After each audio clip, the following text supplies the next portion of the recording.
gentlemen, welcome to Ariel Helwani's MMA Show!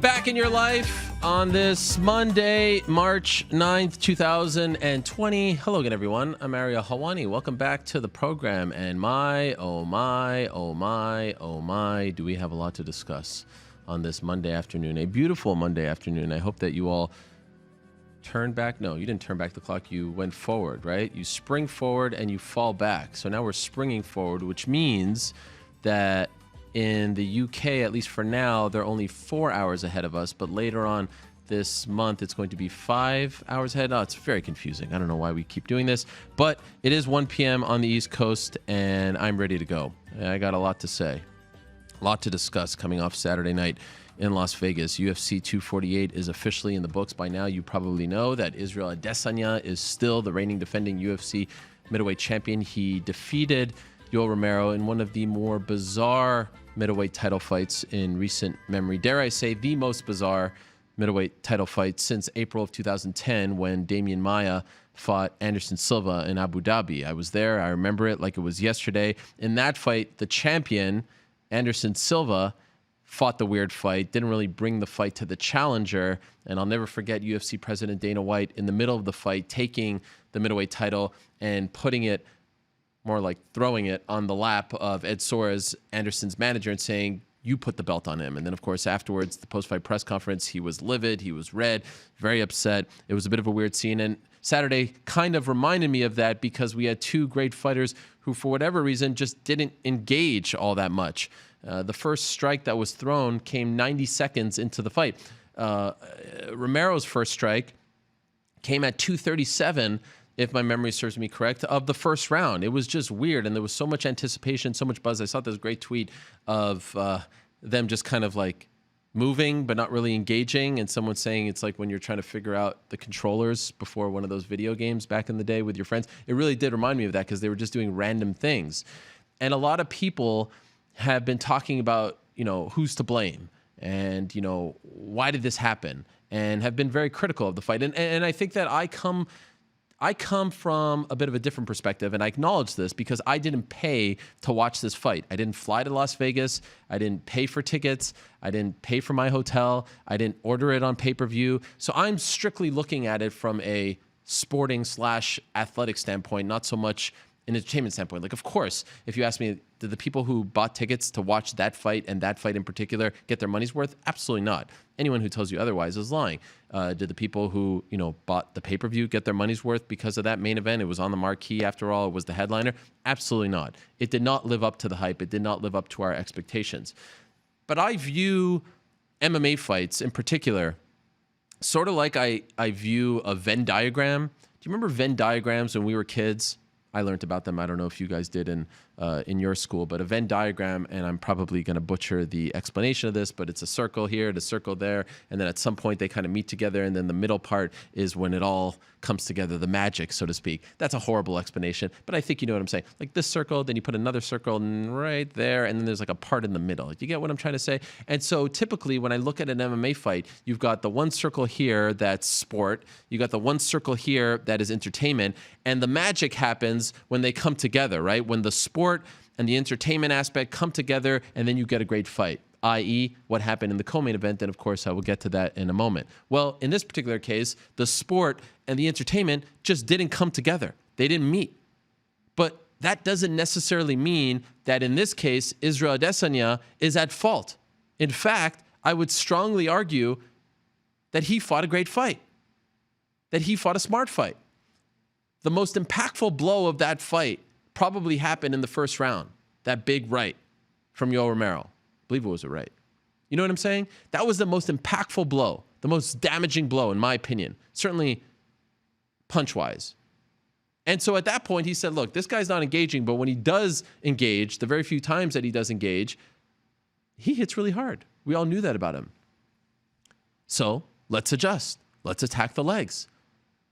I do believe that it is incumbent upon the challenger. I've said this time and again, especially coming off the Dominic Reyes fight, that when you judge a fight, when you look at a fight, the idea, the notion that to be the champ, you got to be the champ is something that is like actually a thing.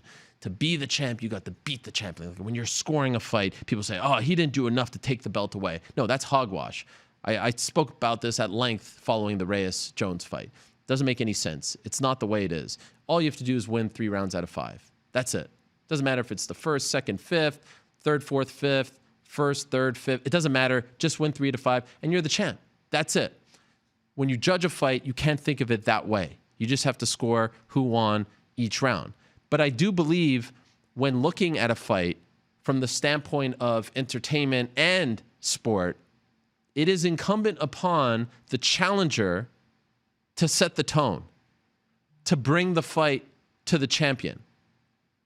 It's sort of like the Valentina Shevchenko Liz Carmouche fight that we saw back in August. In that particular fight, I thought that if there was anyone to blame, it was Liz Carmouche. Because if we're looking at this like a war or something, the champion is defending his land. He's defending, or she's defending her belt. When you're defending, right, the people who are coming to take what is yours, whether it's your land or your belt, they're the ones who are the aggressor. They are the ones who are bringing the fight to you. You're just defending. Now, I know it's not apples to apples, but you get what I'm trying to say here.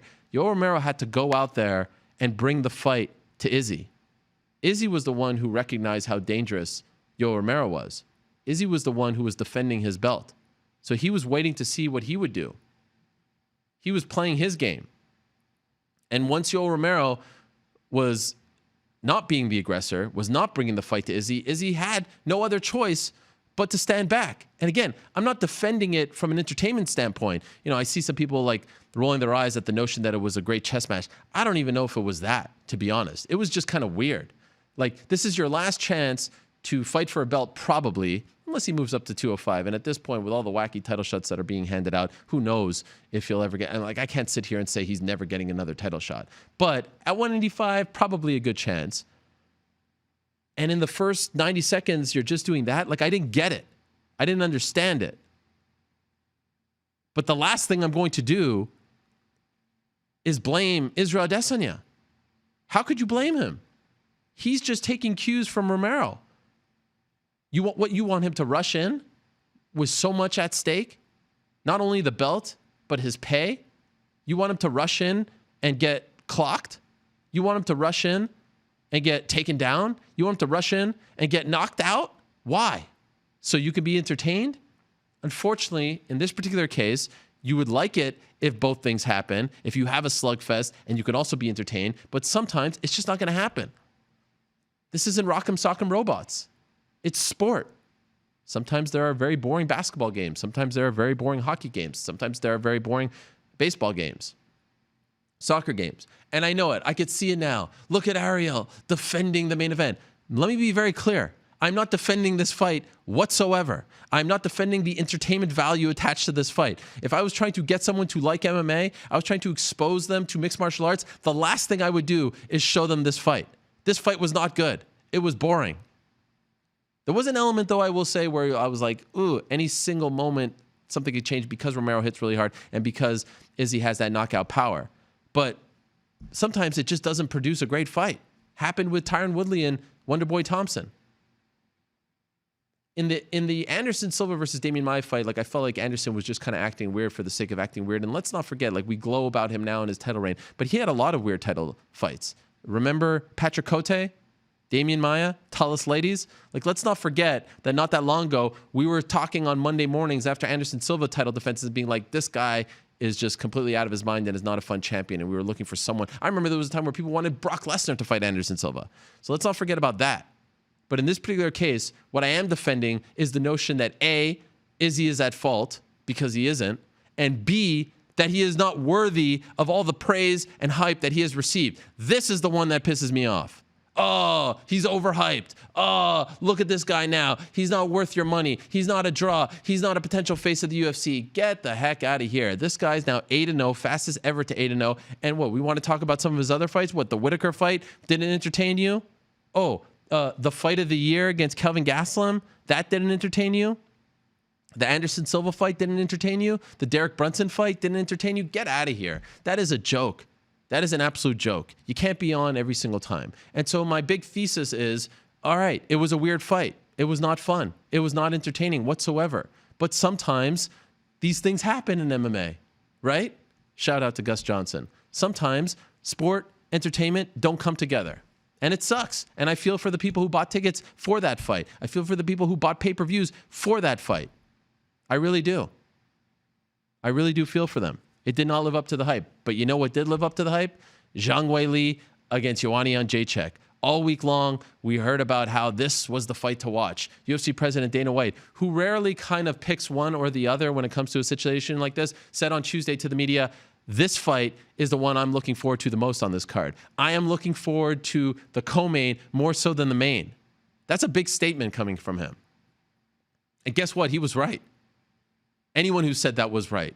This was one of the best women's title fights I've ever seen in UFC history. Going into this fight, I thought the best women's title fight in UFC history was UFC 196, March of 2016, Holly Holm against Miesha Tate. Coincidentally, happened that same week, 4 years ago. UFC 196, Nate Diaz versus Conor McGregor won. This one, and I try not to get too caught up in recency bias, this one might surpass that one. It really might. It was that darn good. If you missed it, these are some of the stats, but the stats don't tell the story. They both fought this fight in a phone booth. Neither one of them backed down. Both landed incredible shots from the entire arsenal. Both showed an insane chin.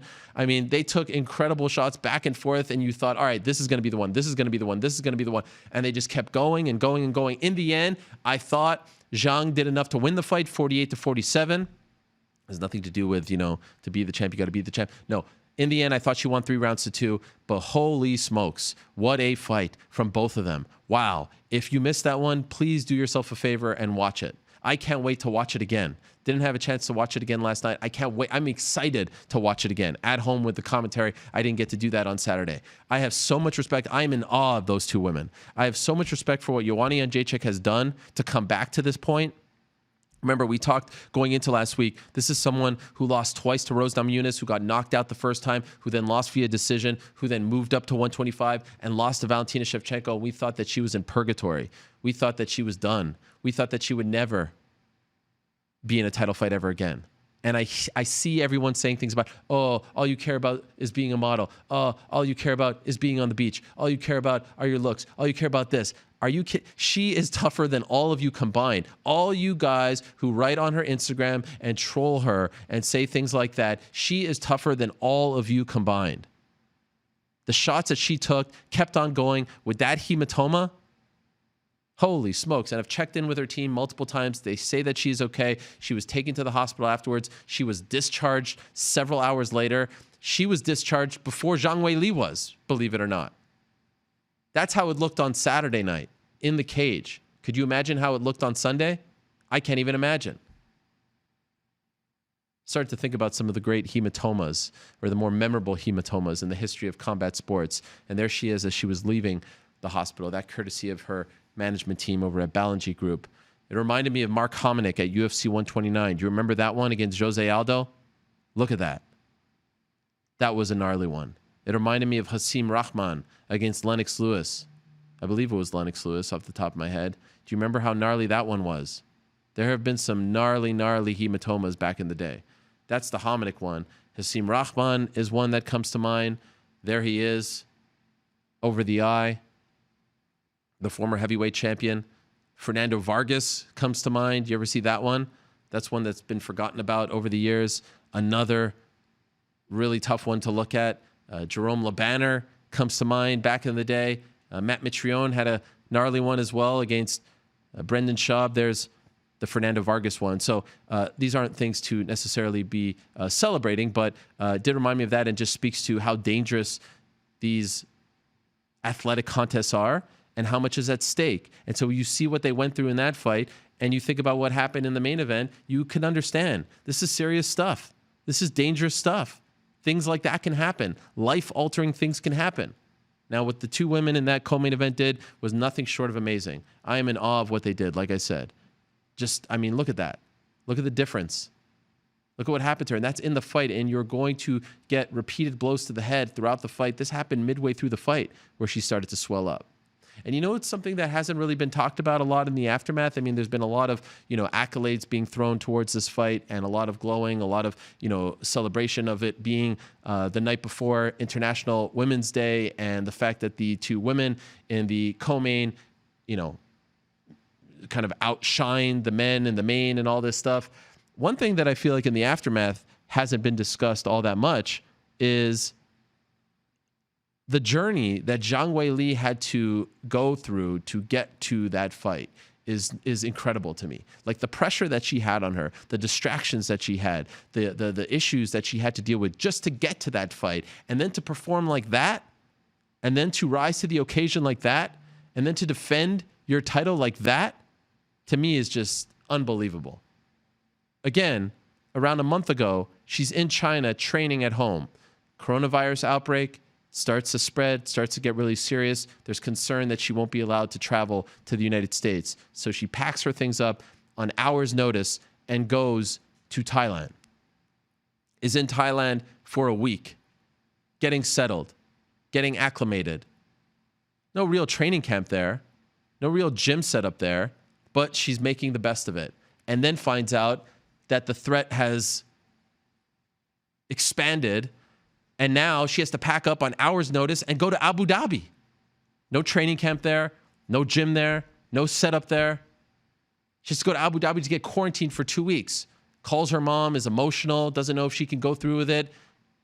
Goes there, gets acclimated, gets quarantined, and then flies over to Las Vegas, has to get acclimated again. I mean, that is a lot to deal with a month before your very first title fight. Who knows what's going on back home, right? Who knows what your family, your friends are dealing with?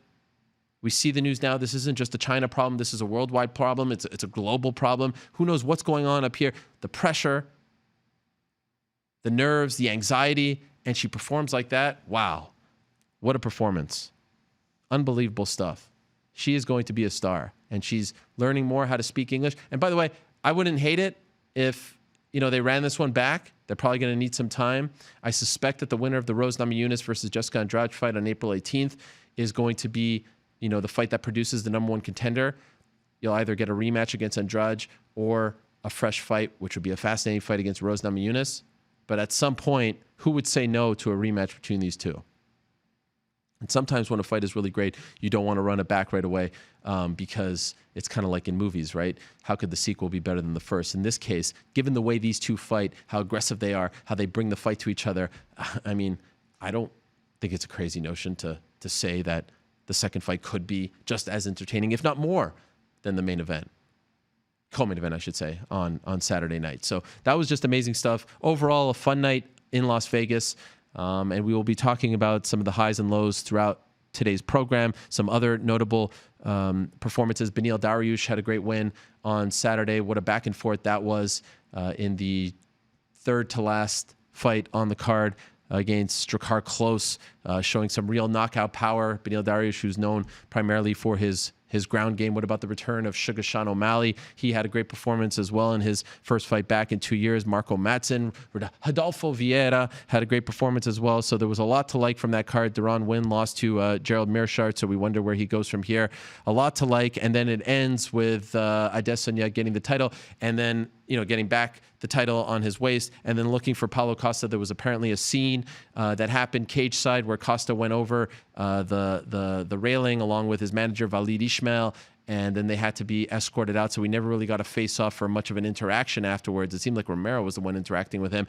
And I want to let you know off the top that Paulo Costa was supposed to be on today's program. Unfortunately, just about 2 hours ago, he had to reschedule, so he is not going to be on today's show. We wanted to get his thoughts on what happened Saturday night. Unfortunately, that is not going to happen on today's program, but I can assure you that we will speak to him in short order. For now, though, let me tell you about who is going to be on today's program before we get to our first guest of the day. At around 3:30, we're going to be joined by the reigning defending UFC middleweight champion, the last style bender himself, Israel Adesanya, will be on the program. I am looking forward to talking to him about what happened on Saturday. At around 3:05, we're going to be joined by that man, Bob Arum. CEO, Top Rank. It has been 11 years since I interviewed Bob Arum. Some of you longtime fans may recall that this man is someone who kind of helped kickstart my career. Back in 2009 at Yankee Stadium, he was there to promote Manny Pacquiao against Miguel Cotto. We had a infamous, memorable interview, if you want to call it that, and I have not talked to him since. I am looking forward to talking to Bob Arum later on in the program for the first time in 11 years. We'll talk to Zhang Weili at around 2:40 or so. I'm looking forward to talking to her about what she did on Saturday, how great that performance was, and where she goes from here. We will talk to Valentina Shevchenko on the program at around 2:10 or so. I'm looking forward to talking to her. She's in New York City, getting ready for her next title defense on June 6th in Perth, Australia. And she said on Twitter yesterday, she wrote on Twitter, I should say, that she thought Joanna won the fight. And last week on my Wednesday podcast, Zhang's manager, Brian Butler, spoke about how they are very interested in the fight against Valentina Shevchenko at 125. I am curious to get her thoughts on that statement. At around 155, we're going to be joined by Jay Park. Yes, that Jay Park. Remember, he was on the program a couple of weeks ago serving as the Korean Zombies translator, but he's not a translator. He's a Korean-American hip-hop artist, a huge star over in Korea. He does a lot of singing and dancing and things of that nature. A lot of people are big fans of his. Well, unfortunately, he was allegedly involved in an altercation with Brian Ortega on Saturday night at the event at the T-Mobile Arena. We will get his side of the story. I've reached out to Brian Ortega on 2 occasions, once this morning and another time on Saturday, to get his side of the story. Thus far, he has not gone back to me. He just wrote back to me, haha, on Saturday, but didn't respond to my second question or query this morning asking if he wanted to give his side of the story. So we will talk to Jay Park about that. Neil Magny will join us at 1:40, talk about his big win on Saturday. He had a nice performance coming back for the first time since November of 2018. A nice win over Li Jingliang. But first, we will talk to Sugar Sean O'Malley. What a big win for him on Saturday night. What a great performance against Jose Quinones. Before we get to my conversation with Sean O'Malley, here's what he had to say after the big win on Saturday night. Yeah, it feels really good. I was saying I hope it happens because, you saw the pending results and they test me all the time. So felt good to just get to the fight. Jose made it, no issues. I made it, and then we made weight. So when I was in Vegas and he was in Vegas, I was like, and it was fight week. I'm like, all right, there's still a couple things that can go wrong. So, and it's hard not to think like that when everything has gone wrong leading up to fights. So the whole fight camp, it was in the back of my head, might not make it, or might not even happen. So to be standing here, getting that finish, it feels good. So that was Saturday night. Now let's talk to Sean O'Malley live on the program. Kind enough to join us after his big win on Saturday in Las Vegas. The man himself, Sugar Sean O'Malley, joined by his dog as well. Sean, how are you? Good. How are you, Ariel? What's this young pup's name? This is Kush. Oh, that's Kush. We've met Kush before, right? Yeah. Okay, still kicking it. I like it. Respect. Yeah. Kush, thank you for joining us. Ooh, that's a nice painting you have back there of Bob Marley. I like that very much. Thank you. Well done. And well done on Saturday. Congratulations. You were very emotional after the fight. You can hardly speak when Joe Rogan was trying to interview you. Could you describe what you were feeling after you realized that you were back and victorious once again? Yeah, I was just, I take my dogs on walks, and I was just picturing that moment for a long time, standing there with Joe, getting a finish. So yeah, it's hard to explain and put into words how I was feeling, but it felt good. Do you still feel like you're kind of on a high from Saturday? And I mean the high from the victory, not other stuff. Oh. Yeah, Vegas is a very stimulating place, and then you add fight week to that. You got all the cameras in your face. You got someone's following you with a video camera for 7 days, getting everything you do. But yeah, I feel like I'm coming down from it. It's back to regular life. Got my boys right here. It's back to training and chilling. Oh wait, now there's a second dog. Who's this one? I don't know if we've ever met this one. No, you met Pete. That's okay, Pete. My bad. That's my firstborn. All right. Well, Pete, is there a third one or just two? No, just 2. Okay. By the way, I saw a photo on your Instagram afterwards where you were in your what appeared to be your hotel, enjoying some post-fight celebratory stuff, and you were still wearing your gloves. Did you keep your gloves on? Was that a real picture? Did you keep your gloves on all the way back to the hotel? There you are. That looks like a hotel room. Am I wrong? No, that's the hotel room. Why'd you keep your gloves on? I just put them on. Oh, just for Take them the on and off. gram. Yeah. Okay. See, I'm Yeah, very just for the gram. perceptive. It looked like you still had the wraps, but I guess you don't have the wraps on in this picture. That No, would have no, been they're incredible. just, yeah, that would have been good. That would have been good. Well, in my mind, I concocted this story that you were so happy to be back. You just didn't want to take off the gloves because you missed it so much, and you went all the way back to the hotel room and slept with them. That sort of thing came to mind. No, it would have been funny though, walking around the strip just in my fight, just with the shorts and my gloves. It would have been good. When you were dreaming about that moment with Joe and dreaming about coming back, did you dream about the fight going like that? Like, was that just the perfect fight for you? I would imagine you didn't walk away from that fight being all too mad about anything. No, yeah, I saw that fight like, okay, this fight could play out like that. Anytime you're that much faster than someone, and I'm that accurate, that just can happen. That could happen any fight. Anytime I fight, I can knock someone out in the first round. Especially if they're gonna, come forward, and he was trying to land some shots. So I wasn't surprised it happened like that. I would have liked to fight a little bit longer. Just it's been 2 years. I wanted to fight. I've been in fight camp forever. So I wanted to fight for a little bit longer, but you obviously can't complain about getting a first round finish. Up until you even like walking out to the cage, did you really think in the back of your mind that something would preclude you from fighting, that they would stop you and say, oh, this thing has come up? Were you nervous about it even in the locker room? No, I think Tuesday or was it Wednesday? Tuesday or Wednesday, they said, hey, your last result came back. It was negative, so you're good. So that right around there, I was like, okay, now we're good. Do you feel But like all you're the way up the whole fight camp, I was feeling like that. do you feel like you're officially in the clear now? Like this is now behind you, or will it just be something you'll have to worry about for the rest of your career? Should be. I mean, should be in the clear, but we'll see. Okay. And by the way, you still have the braids in. When do you take those out? I don't know. That's a good question, Ariel. Well, thank you. That's a good question. Sometimes I just leave them in for a little bit. Really? I actually gotta go. Yeah, my sister's playing. She plays has state basketball in Montana, so we're gonna head to Montana Thursday and go watch her do that. So actually, no, wait, that's a surprise for her. So Oh, no. never mind. Okay. I won't ask you any follow-ups. Beep. She doesn't watch this anyway, let's be honest. Tim Welch is your head coach now, right? And he is also from Montana, am I right? Yeah. It seems like you guys have a really special thing going. And it seems like, when a young fighter is able to find that coach who's able to guide them and you have that connection, I'm reminded of what DJ has with his head coach, right? And what Conor McGregor has with his head coach. Do you feel like you guys have that special bond? And if so, could you describe it? Why is it so special between you two? Yeah, I think he's been pretty much like my head coach, even when I was kind of at the end of my amateur career. Ever since I moved down to Phoenix, he was still fighting. So I've been in Phoenix for about 6 years. He was still fighting at the time. So, but every time I had a fight booked, this was probably 3-4 years ago. Every time I had a fight booked, he would kind of go into coach mode, and he would hold pads for me. And then then we turned pro, same thing. He was coming down to the fights with me, but yeah, I think our relationship's so special. The first 2 years we were in Phoenix, we lived together.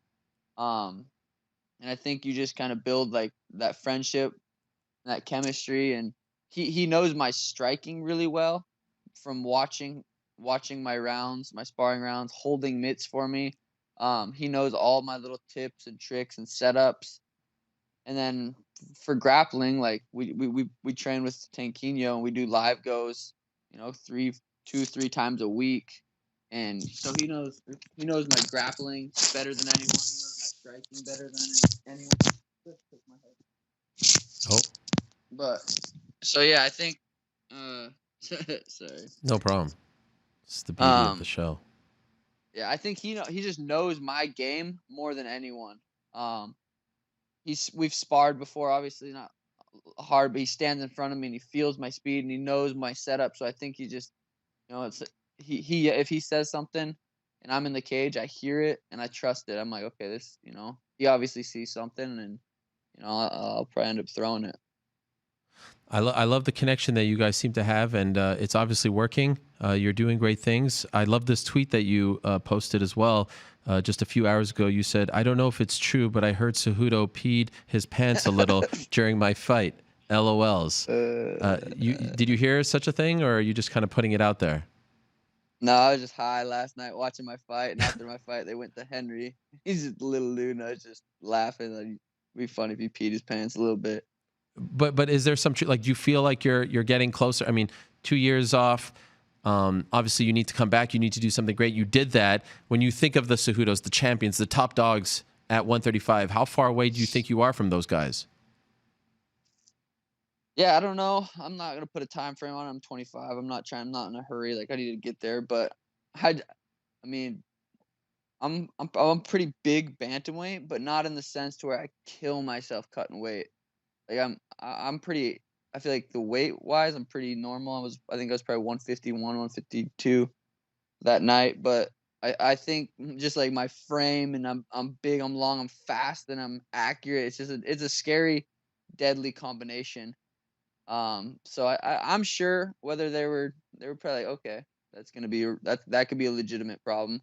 But I was just, that tweet, I was just eating, smoking a little joint, laughing, and just watching my fight. So it was just funny. Afterwards, Dana White said that they want to get you back in there relatively soon, make up for lost time type of thing. Are you down with that as well? Yeah, definitely. It's like I said, I felt like I was in camp for a long time, so I got in really good shape, and to fight for 2 minutes, I didn't even breathe through my mouth once.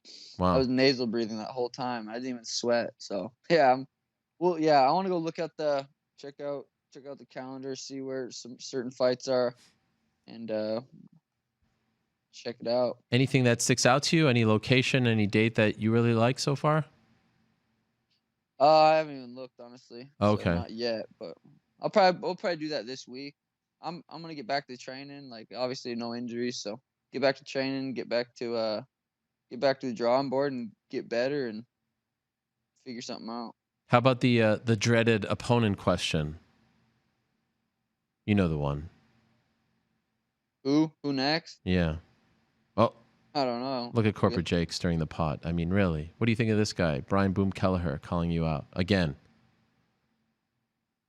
Dude, I've been called out by nine people. I ain't got nothing to say to any of them. Why not? How come you don't like to engage? They don't need to get my shine right now. They're clout chasers, right? Is that what the kids say? Yeah, pretty much. But Boom seems to want you. Like, he's been calling you out for like 2 years now. I feel like even more so than that. Before the stuff with the USADA and all that. Yeah, he's been calling me out for a while. There's been a couple of them. What do you, is it? Do you think that they actually have beef with you, or is it just you get it? It's almost like a compliment, right? They want what you have. Exactly. Okay, all right. By the way, did you stick around and watch the main event? No, we went up to the hotel room and watched the co-main and the main in the room. Okay. Could I just ask you, because it's such a hot topic on this Monday, when you watched the main event, what was your takeaway? Like, do you blame someone? Do you feel like, this guy kind of blew it? As a pro fighter who knows about this stuff way more than any of us, what was your big takeaway after watching that somewhat bizarre main event? Yoel just standing there at the beginning of that first round was so funny. Yeah, it's hard. It's hard to get offensive on someone like Yoel, if he's not gonna do much. Because every time Izzy did get offensive, Yoel explodes. So yeah, that's a tricky fight, and I think just their two styles just didn't match up for a super exciting fight. And that's not. I don't really know I wouldn't say it's someone's fault, but yeah, I think Izzy definitely won. You gotta beat the champ more than that if you're gonna want to win. But yeah, that was a tough one, especially like Dana said, a tough act to follow after that girl fight. Right. That was incredible, Those right? guys are animal. Yeah, incredible. So yeah, I think the fans were a little spoiled, and then just watching those two stand in front of each other for 25 minutes You know, it's exciting. Just the anticipation, waiting if something's gonna happen. So I didn't think it was a horrible fight. I think Izzy did what he needed to do. Yeah, and sometimes that doesn't mean an exciting fight, right? But I mean, you got to keep the belt to keep winning fights and make money and things like that. So it's just an unfortunate thing, but we have to recognize the dangers involved in what you guys do each and every time you go in there. By the way, ring rust, do you subscribe to this notion? Is it a real thing to you? I mean, you clearly didn't seem to show off any ring rust, but were you worried about this? No, I think that's just mental. Okay. I've been in the gym nonstop. So it's not like I think if I had not trained for 4 or 5 months, or if I hadn't trained for a while and then started training again, I'd be like, shit, I probably should have been training. And that's where your ring rust comes from, thinking, shit, I should have done this, I should have done that. But I literally did everything right these last 2 years. There's not one thing that I look back and go, I could have done that better. I've done everything right. So there was nothing going into the cage, completely calm. And I saw on your Instagram, I think it was this morning, but maybe it was from last night, given the time difference. Did you have you had 2 massive plates of pancakes and eggs and things like that? Man, that was a lot. Was that just for you? No, that was a little bit for Danny, but I ate most of hers too. Okay. But no, yeah, that's just something we like. Those little fight week or fight camp cravings you get at night. You just you think of all these ideas. So yeah, I was craving some pancakes and some eggs, and something we do. We just eat a little food and watch my fight. That's another thing. It's only 2 minutes to watch, so it's, Yeah. you can only watch it so many times. But And just to be clear, that's not Danny, your manager, right? Danny, your girlfriend that you had the right. I felt so bad for you after the media day on Thursday. We were at a restaurant. You and your team were there as well, and you just had to sit there, and they're eating tremendous food all week. That's got to be torturous, right? Literally all week, especially Tim. That dude likes to eat. So all week, it's pretty much me following them around, going out to eat, and I'm watching. But it makes you appreciate food on another level. Mm-hmm. Makes you really until you eat, and then you just start stuffing your face again. But it makes you appreciate food a little bit more than not being able to eat. I think everyone should have to do it. Go through a little fight camp, a little, watch what you eat for a couple weeks, and be good for you. And look at that outfit. Unbelievable stuff. From the start of the week to the end, you reminded people why everyone was so high on you when you were, pardon the pun, were first on the scene in the UFC, and why we continue to think that you're one of the rising stars in the sport. Sean, I appreciate it as always. Really happy for you, man. Congratulations. Enjoy the victory, and looking forward to seeing you back in there soon enough. Thank you, Ariel. Appreciate it. All right. We'll talk to you soon. There he is, Sugar Sean O'Malley. I asked him about ring rust. Some people believe in it. Some people don't. Dominic Cruz is probably the loudest proponent, or I should say detractor. Is it proponent or detractor? I don't know. My mind is mush. He's against it, okay? Proponent would be someone in favor of it. Detractor would be someone against it, of ring rust. And it sounds like that's perhaps an Arizona thing, because Sean O'Malley not in favor of it. You know who's not in favor of it as well? Neil Magny, out for 476 days, longest stretch of his career. And his last fight was in November of 2018 against one Santiago Ponzinibbio, but he came back in a very big way on Saturday against Li Zhangliang, and he's kind enough to join us right now via the magic of Skype. There he is, Neil Magny joining us. Neil, how are you? Congratulations on the win. Oh, thank you so much, dude. It's great to be on the show here finally. Yes, it's good to have you. You were on a couple years back, but it's good to have you back on in the ESPN era. Do you believe in ring rust? Are you someone who maybe going into the fight, you thought ring rust was the thing, and maybe now after the fight you don't think it's a thing? So it's kind of weird the way I approach ring rust. So I feel like there's a way you approach your fight after an injury, and a way you approach your fight after a timeout due to something like I just came through. So when I came back from a 9-month layoff due to injury, I did feel a bit hesitant going back in the cage. I wasn't sure how my body was going to hold up post-injury, and that made me kind of hesitant, as opposed to this last fight where I was healthy for those 400-plus days and training every single day. So when I came back to the cage, I felt like I was ready and willing to do whatever it takes to get a win. I definitely think there are two components and two ways to look at ring rust and how do you define it. Your story, well documented, everything that you had been through with USADA and the time off and whatnot. And you've had so many fights in the UFC. In fact, I saw an amazing stat. I don't know if you know this. You probably do, but you probably know who has the most wins in UFC welterweight history, right? Yeah, George St. Pierre, 19. 19. Do you know how many wins you have? Well, we just gave it away. I think I'm keeping up there with 15. I mean, that was something I was talking to my coaches about in the airport. I was like, man, it's crazy to see how literally 10 years ago, being a 19-year-old kid watching Matt Hughes train for his fights, and now to be 10 years later being put in the same conversation and list as Matt Hughes, that was just an amazing thing for me. And really, I mean, it's not a crazy notion. If all continues to go well for you, you're just 32. There's a very good chance that you're going to pass George St. Pierre. Is that kind of surreal to you?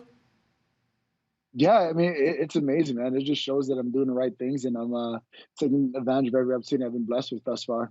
And so the reason I bring this up is you've been in so many fights, you fought on very big shows, but were you maybe a little more nervous going into this fight because of the time off, because of everything that you had been through over the last 2 years? No, I felt like I was confident, probably more confident than ever going into this fight.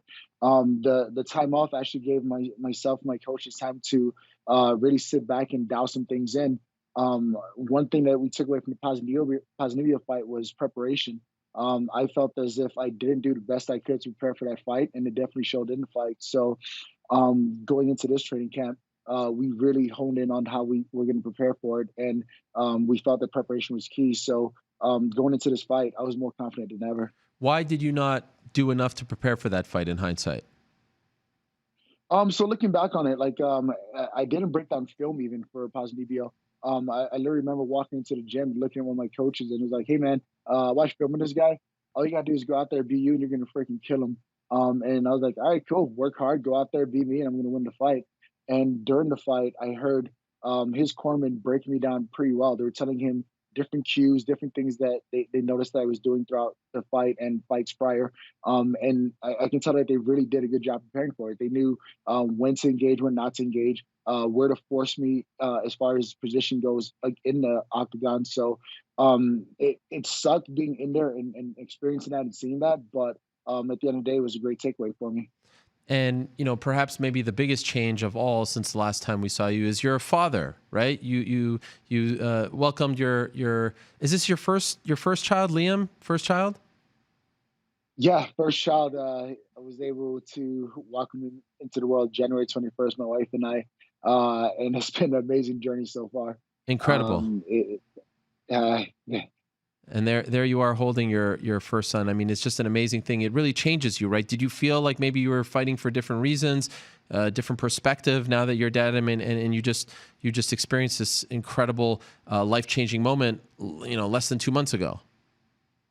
Yeah, absolutely. I mean, the biggest thing that I felt was a change for me was going into that fight. I felt like I'm gonna go out there and try wasn't enough. My attitude, my demeanor, my mindset had to be.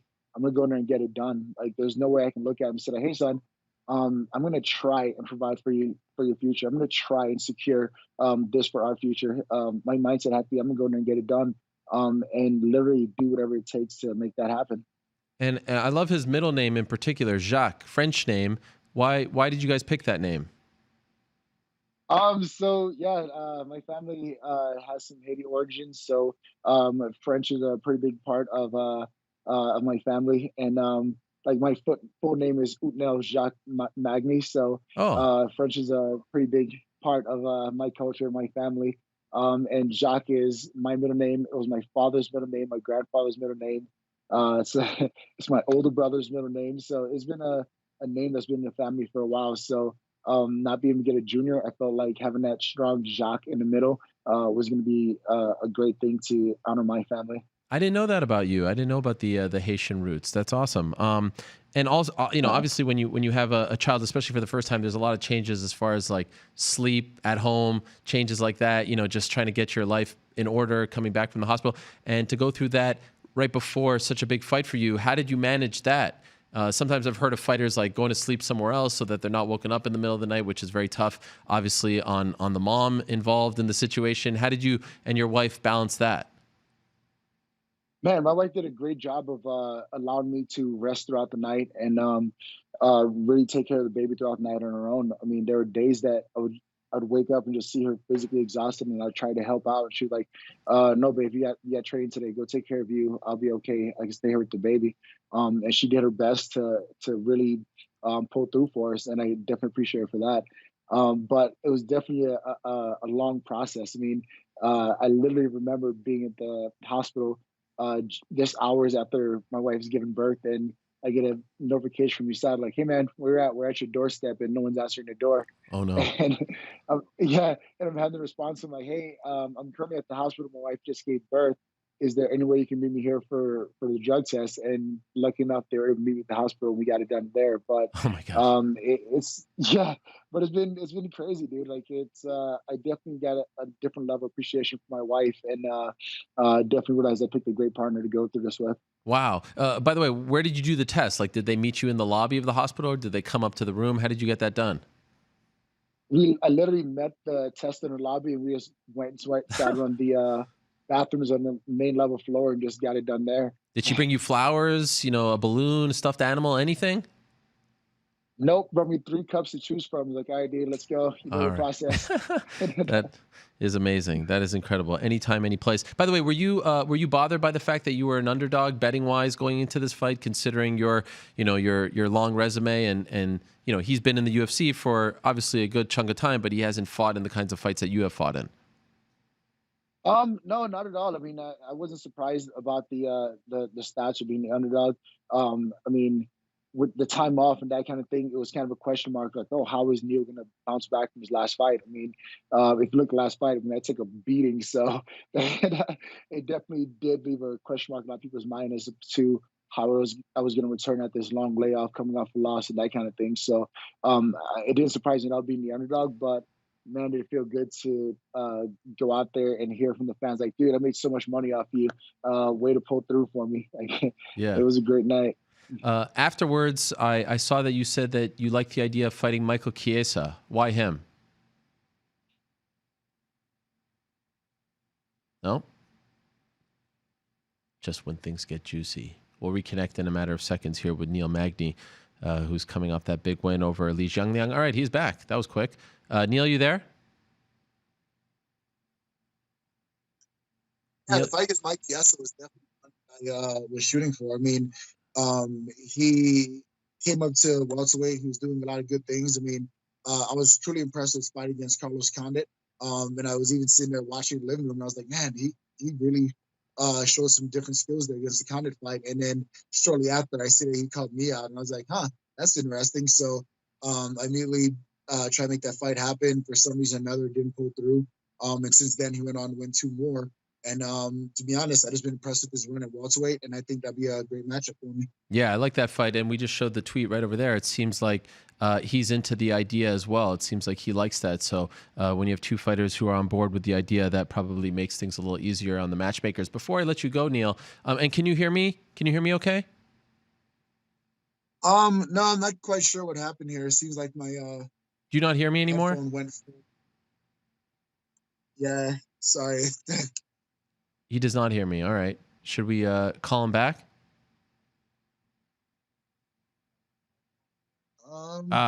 Maybe if he disconnects the Bluetooth on the. Oh, can you hear me now, Neil? I see the light there. Reset this. All right, there we go. You hear me now? The Bluetooth. Yes, sir. All right, cool. I just wanted to ask you before we said goodbye. One of my favorite stories in the sport right now. I love to see gyms kind of rise up, and when there's kind of this band of brothers thing where a bunch of fighters are rising up, and it's a rising tide that lifts all boats. We see this with City Kickboxing. I think we see it also with the Elevation Fight Team, which you're kind of the leader of that team as far as the fighters are concerned. One of the elder statesmen, if you will, with so many great fighters coming out of that gym these days with Curtis Blades and Drew Dober and Corey Sandhagen. Why are things going so well for you guys coming out of that gym? Justin Gaethje as well. Why are things going so well? I think it's just the fact we're able to lean on each other and push one another. I think that's what's really been making a difference over the last couple of years here. To be able to train something in the gym and try it on one another and then have the other person go out there and actually execute in the fight. Gives us that much confidence in one another. Gives us that much confidence in our coaches. And I feel like this is just the beginning for Elevation Fight Team. I mean, our team has grown significantly over the last couple of years, and we're making significant strides in the UFC and MMA in general. So I'm really excited for the future of the team, really excited to see where we're going. And I couldn't be more proud to be with these men every single day. Congratulations on the win, Neil. Really great stuff. Very impressive performance. Lee had looked so good in the UFC up until this point, was coming off a really impressive win in his own right. So really, really big stuff out of you. And welcome back, my man. I know it's been a crazy year and a half or so for you. Welcome back. And again, congratulations to you and your wife on the birth of Liam. Awesome, dude. Thank you so much, man. It's great to be back. Great to be on the show.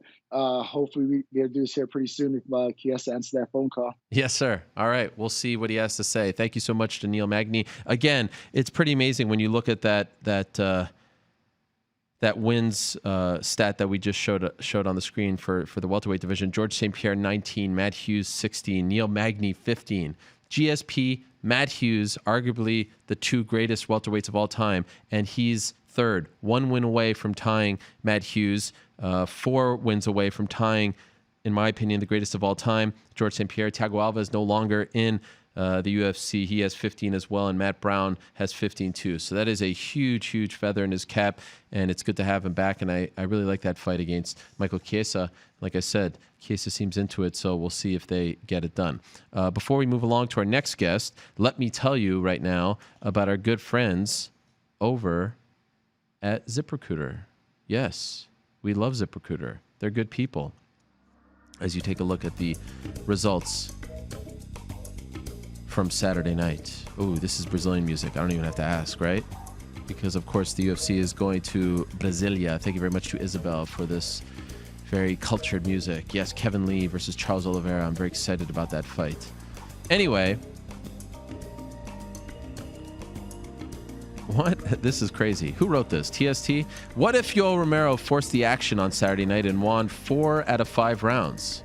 We'd be having a very different conversation on today's show. 4 out of 5 is really good, isn't it? Wow, that was good stuff. Who wrote that?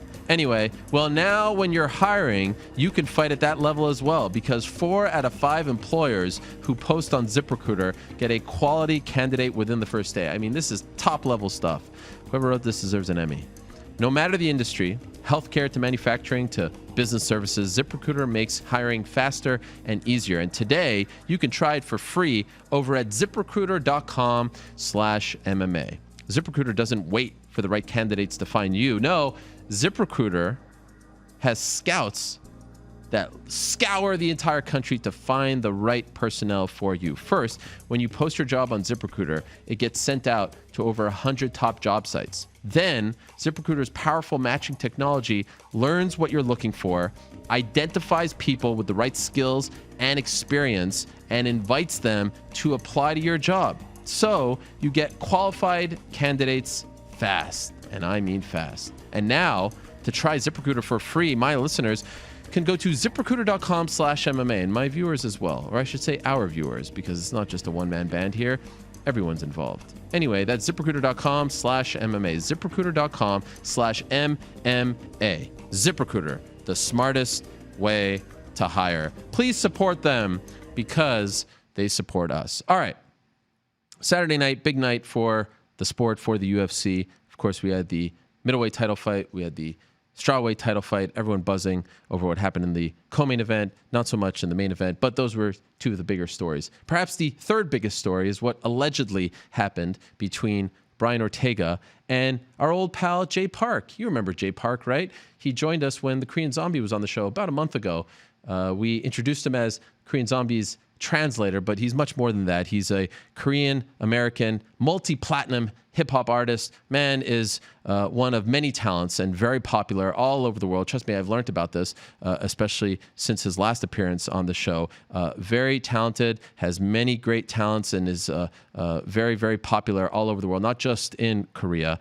And he was on the program, and unfortunately, Brian Ortega, and how do I know this? Well, he wrote about it on his social media on multiple occasions, was unhappy with some of the things that Jay Park had to say in the interview. But a reminder, he was translating for the things that the Korean Zombie was actually saying in the interview. In case you missed it, in case you may have forgotten about it, here's a quick reminder of that exchange from about a month ago on the program. So he said, it doesn't matter Holloway, Volkanovski, Ortega, but Ortega already ducked him one time. So he doesn't need to fight a fighter that's ducking him already. Dang, I didn't know Zombie had this in him. This is great stuff. This is some good trash talk. Ariel, I didn't know he had it in him either. This is the first time I'm seeing this. This is kind of crazy. And so that's what happened on the program. This is what happened in the aftermath. Brian Ortega writing this: when I saw him in Korea, he apologized and said, sorry for the trash talk. And I said, all good, because at least you came at me like a man. Now you just expletive dog. Jay Park, welcome to the fight game. Don't be surprised if I slap the expletive out of you when I see you. Having an injury and ducking are two very different things. Jay Park then responded to Brian Ortega and said, don't shoot the messenger/translator. Can't blame the man for trying to shake expletive up and get a title shot. Plus, he got the performance to back it up. Respect to you for pulling up to Korea for press, but it's Team Zombie all day. And then Brian Ortega responded to that comment and said, in acts of war, careful who you message for. Don't let me see you. As for Zombie, I'll see you too. So the Korean Zombie was in attendance on Saturday at T-Mobile Arena, as was Jay Park. They were there to watch UFC 248, and allegedly, according to a number of eyewitness accounts, there was a bit of an altercation. So we wanted to have Jay Park on the show to explain what happened from his point of view. And there he is. Jay Park now joining us as an actual guest on the program. Last time he was there in support of the Korean Zombie, acting as his translator. Now he's the actual featured guest. Jay, thank you for doing this. How are you? How you doing, Ariel? I'm doing great. Thanks so much for coming on the show. And I do want to mention off the top that I also asked Brian Ortega for his side of the story on multiple occasions via text message, but he hasn't gone back to me. He responded on Saturday with just a haha. On Monday, he did not respond. So I want to make note of the fact that I asked him for his side. I wanted to get both sides of the story. But first, tell me what happened from your perspective. Can you tell us your side? I was literally just, very jet lagged because I just got in from Korea a couple of days ago. And so I was very jet lagged. To be honest, I don't feel like I did anything wrong. I just translated. I've never put words in Zombie's mouth. I've never put up a caption for him. I've never told him to trash talk. Like I have a lot of respect for fighters. They put everything on the line. They train hard. They fight for their family. They put their bodies on the line for our entertainment and they fight for their families and stuff like that. So I have a lot of respect for fighters, and I was actually a fan of Brian Ortega. Like I followed him on Instagram. Like I was actually a fan of dude. I followed him after the Max Holloway fight, and just because of how much heart he showed. And so, like, if he was to fight Zombie, of course I'm Team Zombie. That's my guy. Like, that's my guy. So of course I'm gonna root for Zombie. And so, when we did your show, I was just, of course, I'm a big fan of MMA. I know a lot about MMA. Also, I was trying to bring more attention to Zombie, which is good for the featherweight division in general. So it's good for Brian Ortega. So I don't know what he was tripping about. He was getting mad for no reason. And then so I didn't pay him no mind. He was there, cool. Like, but I was just chilling. I was just, I was jet lagged, spacing out. And then when Zombie went to the bathroom, all of a sudden I see it's like someone like pull up, and then he's like, hey dog, are you Jay Park? And it kind of just caught me by surprise. And I was like, yeah. And as I stood up, he like smacked me. And like, as I was standing up, he smacked me. And so, it was very narrow. It was very narrow, and so there was chairs behind me, and so I kind of fell back, and then I got up and I pushed him, and like whatever. There's like a little scuffle, whatever, and then people broke it up. But it was just weird. It was just a very weird, awkward. Like what? I don't know why I really don't know why he's mad at me. Like he's supposed to be fighting Zombie, but. Well, like why? I don't know. It was just weird. It was just a weird situation. Did he hurt you? Nah. It was like to be completely honest, my jaw is a little stiff. But nothing too serious. No. it's just weird. He's like the number 2 guy in the world. Like, he's a UFC professional fighter. Like, what is he doing coming and attacking me? Like, I could understand if I was talking shit, or if I was like, yo, yeah, or if I was egging him on or whatever. But I was a fan of the dude. Like, I was following him on Instagram. Like, what do you? It just doesn't make sense to me. Like, it was just a really bad representation of himself. Like, it was not a good look for him, bro. And just to be clear, from the best of your knowledge, as far as I know, it happened very quickly. But as far as your memory tells you, like, was it an open hand slap or was it a punch? What do you remember? No, it wasn't a punch. Okay. It was like a smack with his palm. You know. Okay. So I don't know. If he's really mad about the translation, I don't know what to tell him. Like, it was a translation. Like, you know, I don't know what to tell him. Like, if you're mad about that, yo, you got to get thick as skin. Like, it wasn't even like some type of disrespectful, like, you know, he's talking about his family or anything. He was just, you know, it's like with the fight game, you know, like, if you're trying to kind of promote yourself, try to sell the fight, you know, you gotta make things interesting, and that's what Zombie was kind of lacking before. I mean, of course, I've told him to be more vocal, but I've never told him to, you know, to say something or to, you know, whatever. I've never ever put words in his mouth. You know what I'm saying? So, and even the thing he posted yesterday, I didn't translate that for him. You know what I'm saying? Like, he has a manager in the States. He has a fight camp in the States. Like, you know, like, there's people that can, you know, translate. He has a lot of people that translate stuff for him, but it's what he wants to say. He never put words in his mouth. Yeah, and we're showing that message yesterday, and I saw some of the comments were like, oh, Jay wrote this for him. He would never speak like that. But you're saying you had nothing to do with this lengthy statement that he posted on social media yesterday. And this came from him. Like, obviously, someone's translating it for him, but he's well aware of what is being written here. This all came from him, you're saying? Of course, we're not like puppet masters. Like, we can't. We don't want to tell somebody, like, we don't ever want to put words in somebody's mouth, because, you know, we want him to be him. You know, we want him to be authentic. We want him to be real. Like, we don't want him to be some kind of character. Like, he doesn't need to do that. Like, of course, he's being more vocal now, and he sees the reaction. I think yesterday was not even for reaction. It was just what he's really feeling. But when it comes to, you know, when he being on your show and you know, trying to get try to kind of get Volkanovski's attention and the UFC's attention, yeah, he'll be more vocal, but it's not something that we're telling him to do, or I don't even know his password. Like, I don't know his, right. You know? So yeah, I don't know. It's weird, because one of my homies sent me an interview that he had done last year, and so he was like, yeah, Korean Zombie's he's not really a trash talker, but, you know, I heard he signed to some guy like Jay whatever, and, you know, ever since then I think he's writing stuff for him. So I think somebody or the fans or something, he has this false narrative in his mind that I'm the one, like, you know, like on Zombie's IG, or I'm the one, like, you know, being the puppet master behind Zombie, but it's not, like. And so it's just very weird, very, very weird, very just corny that he just kind of like came out of nowhere and just attacked me. It was just weird. It just doesn't make any sense at all. And I'm sure you've gone back to that original interview that drew his ire. Do you? I obviously don't speak Korean, but do you stand by the translation? Because I've seen other people say that, oh, you didn't translate it 100% like what he said. You threw in your. Was that an accurate translation of what Zombie said?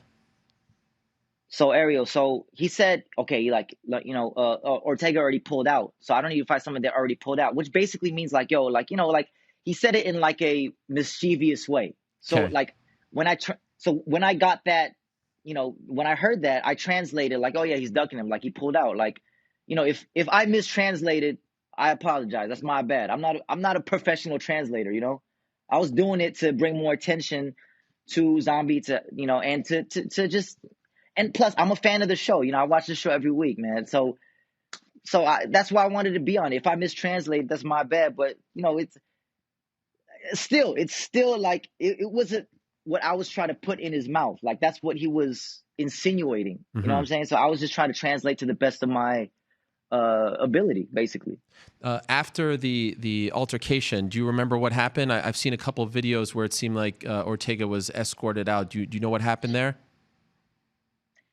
Yeah, I mean, I guess he got, escorted out, whatever. And then, and then Zombie came back from the bathroom with his wife. And yeah, I mean, and then they're like, what happened? And I was just like, I was mad at the time. I'm not really mad anymore, but I was very mad I was angry at the time. I was just like, I was mad at the time. And then, he was like, oh my, like what happened? Da da da. And then, yeah, basically, the UFC staff came over and they're like, you want to press charges, and at the time, like after I calmed down I was like, nah, whatever, it is what it is. Like, nah, I don't want to press charges. But like Zombie's team and his wife were like, no, we can't let him get away with this, and so they're like, you got to press charges. So yeah, I mean, I spoke to the police, and I don't know, we'll see how it goes. Like, we'll see how this plays out to see if I actually go through pressing charges or not. We'll see how it goes. Okay, so where does that stand right now? It's up to you as far as whether or not you're going to go through with it, or you did in fact press charges. No. So I think they filed a report, Okay. and then I think it's up to me whether I go through with it or not. You know what Okay. I'm saying? So yeah, I mean, I don't. People are like, are you gonna sue him? Like, no, I'm not gonna. I don't want to take this dude's money, or I don't want him to go to jail or anything like that. I don't wish nothing bad about him, but it was just really weird. Like, I have no other way to put it. Like, it's just, I don't know what he's thinking. Like, he needs to get his act together. Like real talk. Like, that was reminiscent of, and not to throw shade at Conor McGregor, but it was like literally like how when Conor punched the old dude at the pub, like that didn't do anything. Like, it was literally like one of those situations. Like, I was literally like jet lag spacing out, like, and then he was like, hey dog, are you Jay Park? Like on some like very high school type energy. It was weird. Did you see him the rest of the night at all? No, I did not. Okay. I would have never thought, like, I of course he like, threatened me in the comments and whatever. But I was literally the translator. Like, I didn't know that he was gonna like wait till Zombie left and he was plotting and scheming like to come and do something to me. I went to the fight, UFC 248, because Zombie was like, yo, I'm gonna go. Like, I know you're going to LA for some meetings. Do you want to come and watch the fights? And I was like, yeah. He's like, yo, Brian Ortega is gonna be there. I was like, all right, cool. Like, I whatever. I didn't really pay no mind to it. Like, because I wasn't like, oh my God, is he gonna do something to me? Da da da. Because I felt like I really did nothing wrong. I literally was actually trying to help. In some ways, I'm actually trying to help him, like, to bring more attention to the featherweight division, to the fights. Like, the more attention this gets, the bigger the bag gets, the more money you get. So what are you mad about? So I didn't know he was gonna like actually try to like cause physical harm to me. A non-fighter. Like, I'm a singer, bro. I weigh 143 pounds. Like, I'm like 40 pounds lighter than this dude. Like, he's the UFC number 2 guy in the world. What are you doing? Like, it doesn't make you look tough. It was just weird. It was very, very weird. What was Zombie's reaction when you told him when he came back to the seat? He was just like, man, he was just mad. He was just like, after a while, like, everybody around me is more mad than I am. Like, right now, I'm just like, I have bigger things to worry about than I have, a lot of responsibility. I have a lot of people I need to care for. I have a lot of businesses I need to take care of, tend to. So I'm not worried about some UFC guys' feelings. You know what I'm saying? Like, right. It's just not one of my priorities. But, Zombie was very mad. He was just like, oh my God, I can't believe he would do that. Like, what is he like? Is he just like trying to be like a thug, or what is he like? What is he trying to do? It's like, it was not professional at all. I don't know. It was just the weirdest situation. Like, if he was doing it for attention, I could understand. Okay, that's cool. Like, it worked. But if you're gonna do it for attention, if you guys were plotting this for attention, have your manager film it and put up the footage. Like that, like it happened so quickly, nobody could even take video. So. Wow. Yeah, very, very unfortunate. And again, reached out to him to get his side, but he did not get back to me. I'm just curious. One thing that was just brought up a lot in the aftermath of this was the fact that Zombie went to the bathroom when it happened. Do you get the feeling that he waited for that, or was it just bad timing on your part that Zombie wasn't there? Well, so what I heard from one of other Zombies managers, Jason, he told me that like him and like Brian and his manager were like looking at me, like looking at me for like staring me down or whatever.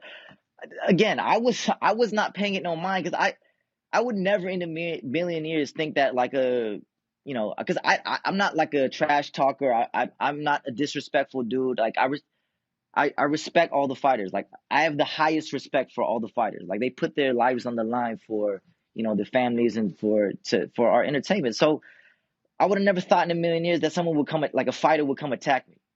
So yeah, like I guess apparently like that's what one of his managers said. He's like, yo, he definitely waited till Zombie went to the bathroom to come and attack me, basically.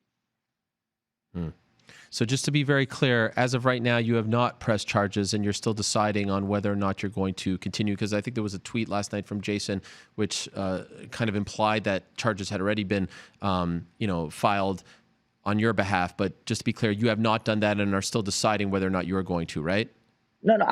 So I don't, to be honest, I don't know the process. Like I haven't really spoke to the police like that. I don't know the process of like, if I speak to the police, if they file the charges or whatever. I don't know, but they filed a report, and then I guess from what I've heard, it's up to us whether we go through it or not. So I mean, we'll see how this plays out.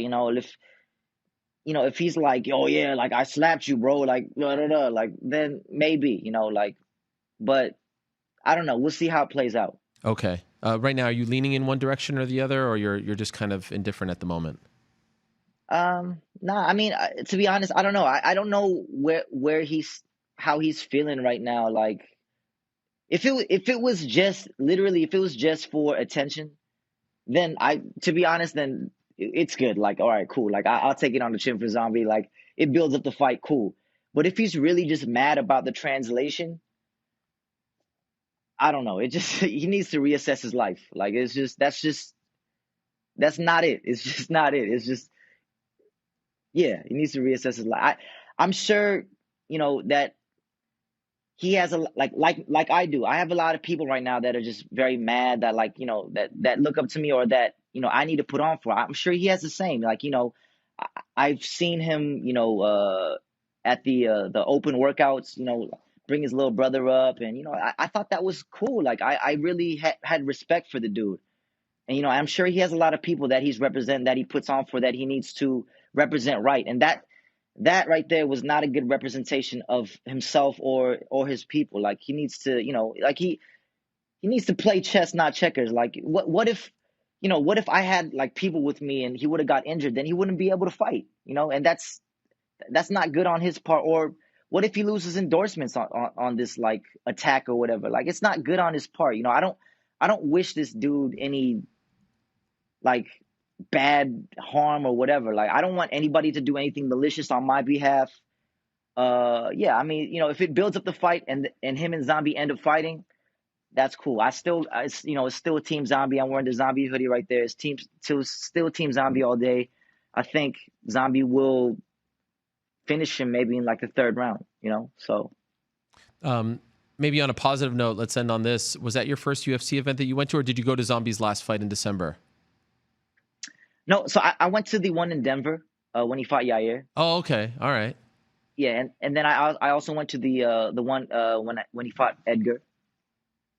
So yeah, I mean, old hat for you. So I mean, yeah, I mean, it's after I started working with Zombie. Of course, I go to support him, and when I post stuff on my Instagram about Zombie, like congratulating on his win or whatever, I'm still like speedy recovery Moicano or speedy recovery Frankie Edgar, because I have a lot of respect for these guys, man. I really do, and so it was just very disappointing just for that to happen, and for like that dude to do that, because I was low key like a fan, and I was like rooting for him, like not against Zombie, but just like in life, I guess. Yeah, no, I understand. I mean, I could tell you're a very genuine fan. You're a big fan of the sport, and you never want to be involved in something like that. I kind of feel like now, they have a history. I would imagine the team wants this fight now. I don't want you to speak on Zombie's behalf, but I would imagine that he wants to kind of fight him now more so than ever. Well, I mean, of course, Zombie wants the title shot. Yeah. And I think it's well deserved, because, who else has the performances like Zombie, and he's been doing this for a while, and I think right now he's at his peak. So I think, he wants a title fight. I want him to get a title fight. But if not, if they do that Volkanovski Holloway rematch, then yeah, of course, like, Ortega's the number 2 guy, Zombie's number 4. They should run that, and that should be like the number 1 contender match. Yeah, and I'm glad to see that his eye surgery was a success, right? He's okay after that. Yes, it's he said he has some stitches in his eye, and it feels like there's sand in there, but he says he could see very clearly now. So okay. That's great to hear.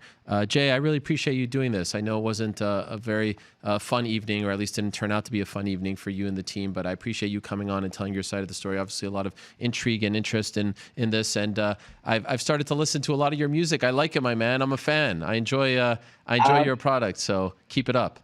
I appreciate it, man. Thank you, Brian Ortega, for getting me on the Ariel Helwani show, man. Shout out to you, bro. All right. Thank you, Jay. All the best to you. There he is. All right, Team Zombie, man. There he is, Jay Park, kind enough to join us talking about what happened on Saturday night. And again, I've tried to ask Brian, who I have a lot of respect for as well, his side of the story, but I've not heard back from him. Not sure if we will hear back. He just celebrated his birthday as well very recently, so we'll see what happens there. And by the way, happy birthday to Dominic Cruz. I did, in fact, confirm that, yes, I do want to see it. I confirmed that today is, in fact, his birthday. In fact, you will remember back in September, I think it was September, I totally botched my happy birthday to him. Here's a reminder. Happy birthday to you. Happy birthday to you. Where's the birthday boy? Happy birthday, my dear Dominic. Happy birthday to you. Happy birthday. Thank you, Ariel. Yes, it is my birthday, but it's not my birthday all at the same time. I forgot the lighter. My bad. I screwed that up. Yes, because you're saying it's already past midnight in Abu Dhabi. Is that what you're saying? No, because my birthday is March 9th, Ariel. What? What are you talking about? I thought it was September 3rd. No, that's on Wikipedia because somebody was messing with the Wikipedia. One of the low moments of my career. Never trust Wikipedia. Never.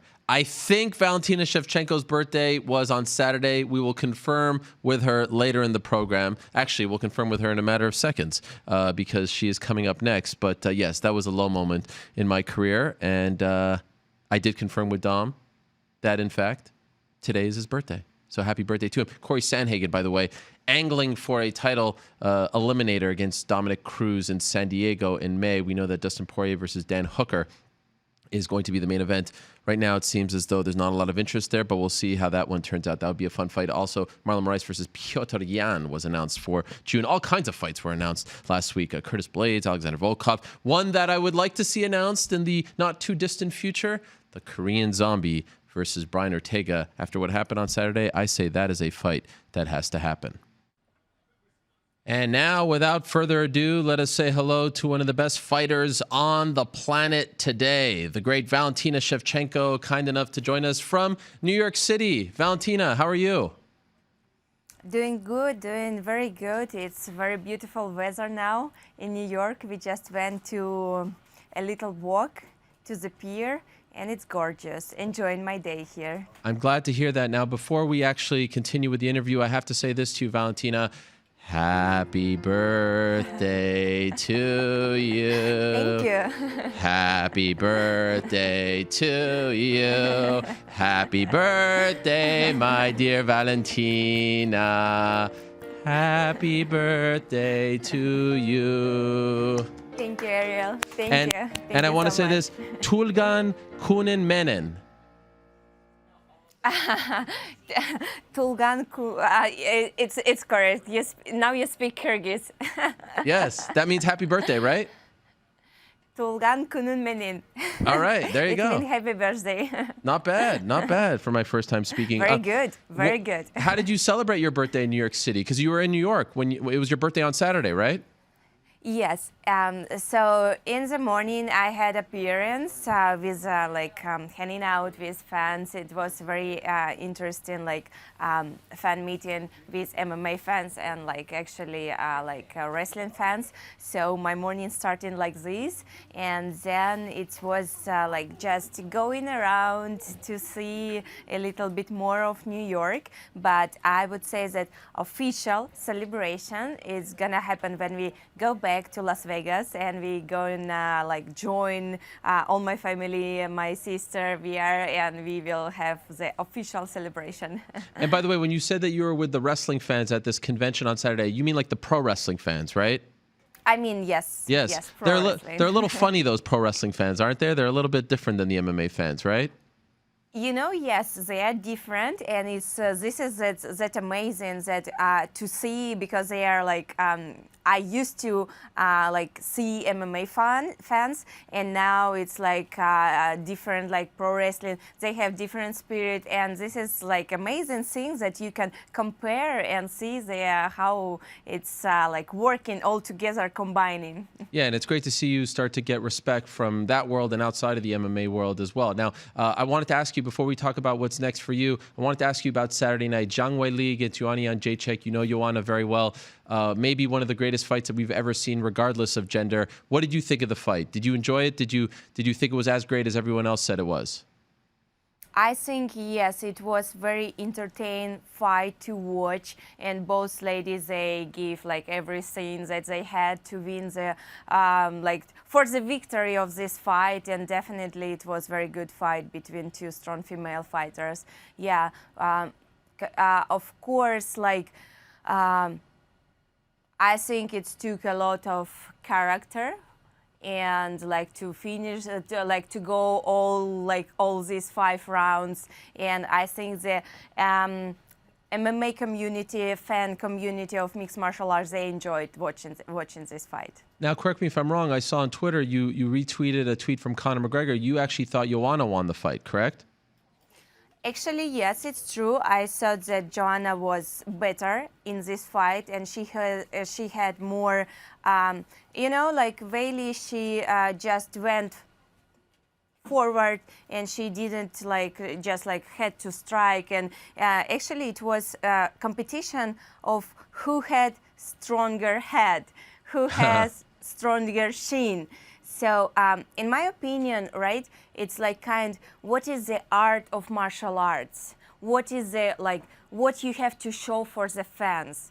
You have to show your skill, your skill to damage your opponent and not getting these hits, not receiving any. This is the pure martial arts. If you don't have enough not power, but arms, I mean enough technique, what you have to do, just go forward and hit. It's easy, it's easy, so you just do what you can. But when you have more in your arsenal, more arms, you can, for example, not only hit, but also you can choose any technique. You can spin, you can go wrestling, you can go down, whatever. And this is, in my opinion, that this is true definition of martial arts. So, correct me if I'm wrong, would it be fair to say that you weren't all that impressed with Zhang in this fight? All impressed, she did good. She did good. She's strong, but you could see once she get the real competition, the real level of martial artists, the top level fighters, the top level of opponents, now she has this struggle. You could see how difficult was this fight with Joanna, her fight, how difficult it was. And I really don't see Weili defending her belt in the next title fight. Really? So you think she loses, regardless of maybe if it's Rose or Jessica Andrade? You think whoever she fights, she loses? I think most likely it's going to be Rose for the next fight. And you think Rose Yes. is better than her? You could tell by yourself how difficult this fight was with Joanna. In my opinion, Joanna won this fight because she was more, her accuracy was more on point. And yes, she get this like inflammation on her head, but it was just one punch. It was the fault of just one punch. If it wouldn't be that, like, I think it was third round. Yes, I think it was third round. If it wouldn't be that punch, it wouldn't be that so much swelling in her face.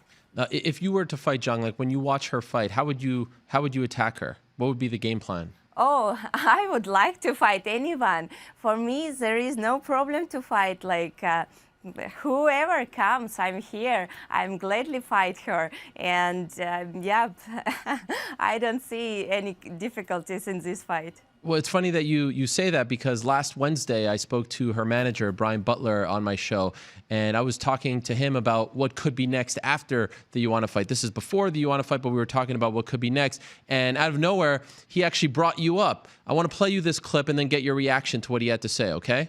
Okay. All right, here you go. Here's Brian Butler. That also that we are very interested in, very interested in, would be a super fight with Weili and Valentina. At 125. Yes. I'm not sure if you saw the picture of them together at the PI this past week, but I don't think size is going to be a huge issue. I think it's just a very exciting stylistic matchup. If all goes well for Valentina and for Weili coming up, I think that's one that the fans would love to see. So what do you think of that, Valentina? And not surprising me at all, because I think her manager, he was like planning this matchup, like it's his probably dream of this matchup a while ago. But you're saying that it was this interview, it was before the fight, right? Correct, yes, last Wednesday. So I think after this fight, they would change their mind. Oh my gosh, really? They want nothing to do with you, you're saying? No, it's because now they can feel what is the real competition, because all these opponents that was before, they are different. They are so different, and more like this picture, what you are showing right now. So I was training in UFC PI, doing my stuff with Antonina, and her team, Weili, they come and they asked me to take a picture with them. So of course I did this picture with them, of course, yes. And all other opponent, it was not that level, the high level of competition. But now, once she's in there, she's in real competition, in real top level, they feel how difficult it is. They really feel what it means, the real level of competition, the real level of MMA fighters. By the way, when you were at the PI together, did you do any training together or just the picture? No. It was just a picture. I did my training by myself because right now my sister Antonina, she is starting to prepare to her fight. She's gonna fight in UFC Lincoln in April 25th. So we are slowly starting to get in the rhythm, to get in the shape. And I have to prepare myself as well because I'm her major training partner. So I have to be ready to give everything from me, all the power, to make her feel good in the training camp and to help her in her preparation as well. So I'm slowly starting my training as well, my training camp as well. By the way, did you feel like they were like spying on you or eyeing you down or sizing you up? Did you feel that way? You know, at this point when it's like last training before your fight, you actually not thinking a lot about other like fighters, because you are so focusing on what is waiting for you in next Saturday. That's why you have all attention on yourself. It's like what usually I feel when I training. But everything that I did in UFC PI at that time, it's like shadow boxing, running. It's not much you can take from it. Fair enough. And by the way, did you? I'm actually somewhat colorblind, Valentina, if I may admit that on the show here. But did you change the hair color back to blonde? It's not back to blonde. Okay. It's kind of a middle. It's not that dark as it was, but it's still another shade of red. Oh, But okay. it's still like strawberry blonde. Oh, okay. With All a right. little bit reddish. We're going back. We're moving slowly back to the old hair color. I see a different shade of. No? I don't know how it's gonna be back to blonde already, that blonde that I were before. But for now, I'm keeping kind of in the middle. Okay, fair enough. And by the way, I'm just curious, because you are such a great fighter and you're so smart when it comes to fighting. Did you watch the main event? And if so, who do you blame for a fight like that? Because it actually reminded me a lot of your fight between you and Liz Carmouche in August of last year, right? Because the challenger didn't bring the fight to the champion. When you see that, who do you blame in that scenario? You know, I'm not blaming no one in this case, because there is like two fighters. If we are speaking about Yoel Romero, he understands good what his opponent waiting from him, what Israel wants from his all opponents. He wants them move a lot, to do things like throwing punches, kicks, whatever. What for?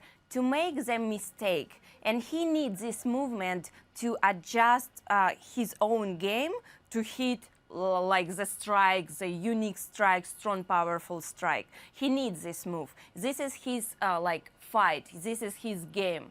But Yoel knows this. What he did, he didn't throw himself in this game plan. He did his fight plan. He followed his strategy. He just went in defensive, fighting style, and waiting for that moment when to hit one straight hook. Of course, he knew that if he will play under rules of Israel, it would not be like a good good fight for him. That's why he decided to play his own game. And in this situation, you could see that Israel was a little bit without knowing what to do, how to adjust himself, and because he needs this action, he needs this movement around. That's why, I think, yes, probably it was not that thing that when you are without thinking, just going forward and fighting, another one just throwing another punches. So from one side, it's entertaining to watch for the fans, but there is no martial arts in this. It's just fight. Anyone can fight. But in this fight game of both of the fighters, I would see a lot of strategy plans, and of course it was very hard and very difficult for both, because the level of competition is very high. It's top level. All right, so next up for you, Valentina, and I appreciate that insight very much. June 6th in Perth, it is going to be Joanne Calderwood. When you were given her as your opponent, were you happy with that? Do you like this challenge, fighting JoJo? Yes, June 6th in Perth, it's a great place to have the fight, and we visited Australia last year. We spent there 1 month, and we visited Sydney, Adelaide, Perth, and Tasmania. It's very gorgeous places. One of my favorites is Perth because of their beaches, their nature, and Tasmania. And I'm very happy that now we are coming back and having this huge event of UFC. And of course, when they brought up the name of JoJo, I knew that because I was offering before this one opportunity to fight her, and I was ready to take this fight. So yeah, I think she's good. She has good style. She's an MMA fighter, and as I said, I don't care who fight next. Yes. I'm ready for anyone.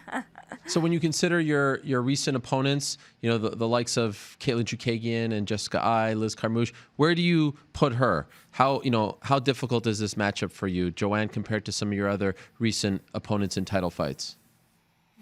You know, Ariel, for me, there is no just like that simple measurement, that simple scale where you put your opponent, how difficult she is, because for me, the difficulty of the opponent, it's not just in a person. It's all combining together, the preparation, how you felt during preparation. Because, you know, sometimes if you are not in the right mindset, if you are not in the right, if you don't have right power and dedication for your training, your performance will be poor, even against an opponent that they are considering that like not that or something, or I don't know why, but this is my thoughts. There is no easy opponents. You have to prepare yourself in the best shape, in the best like power as you can. That's why probably the fight would be easier than you are thinking. And of course, it's not only about the opponent, it's more about yourself, how you prepare yourself for the fight.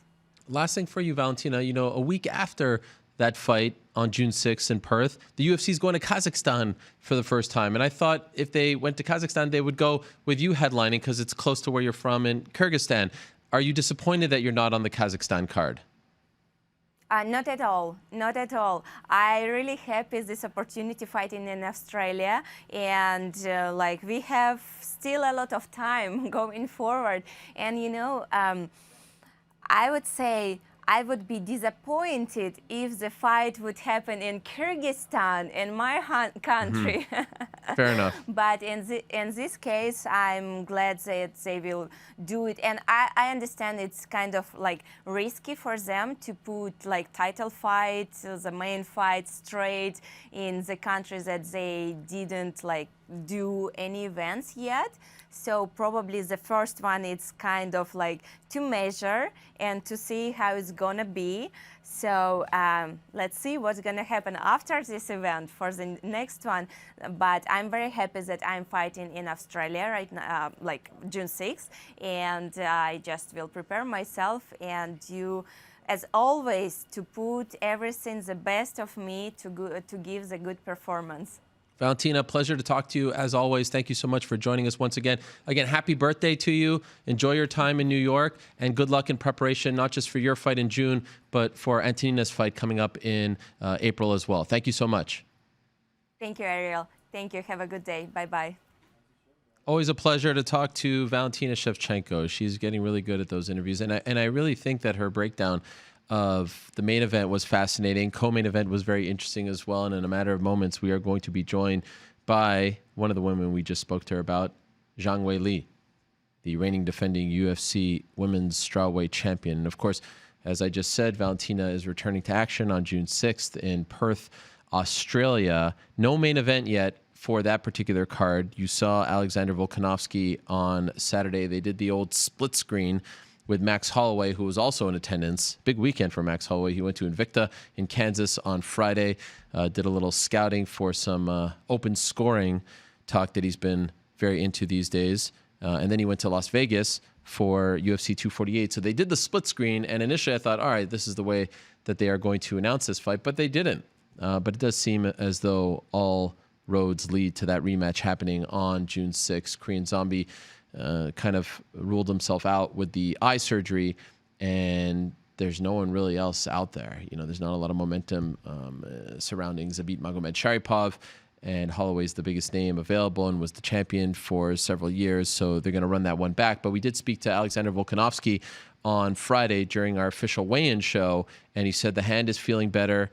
He's doing some grappling now and has been cleared and wants to fight on that card. Obviously, it would make all the sense in the world to have him fight on that card. And so that's coming up in essentially 3 months' time, a little less than 3 months in Perth. That will be the main event if it actually gets finalized. The main event for the May 9th card, of course, we know by now, Henry Cejudo against Jose Aldo. Co-main event was announced late last week. Felicia Spencer is, in fact, going to get that title shot against Amanda Nunes. Credit to Amanda Nunes for taking the fight, for saying she wants to be a fighting champion, if you will, fighting at 145 and 135, And also, congratulations to both her and Nina Ansaroff on the upcoming birth of their child in September. They announced this last week. They're expecting. That's great news. All right. Speaking of fighting champions, holy smokes, Zhang Weili is everything that a fighting champion should be and a heck of a lot more. What a performance on Saturday. What a fight. What a back and forth battle that was with Joanna and Jacek. Here's a quick reminder of what went down Saturday night in Las Vegas.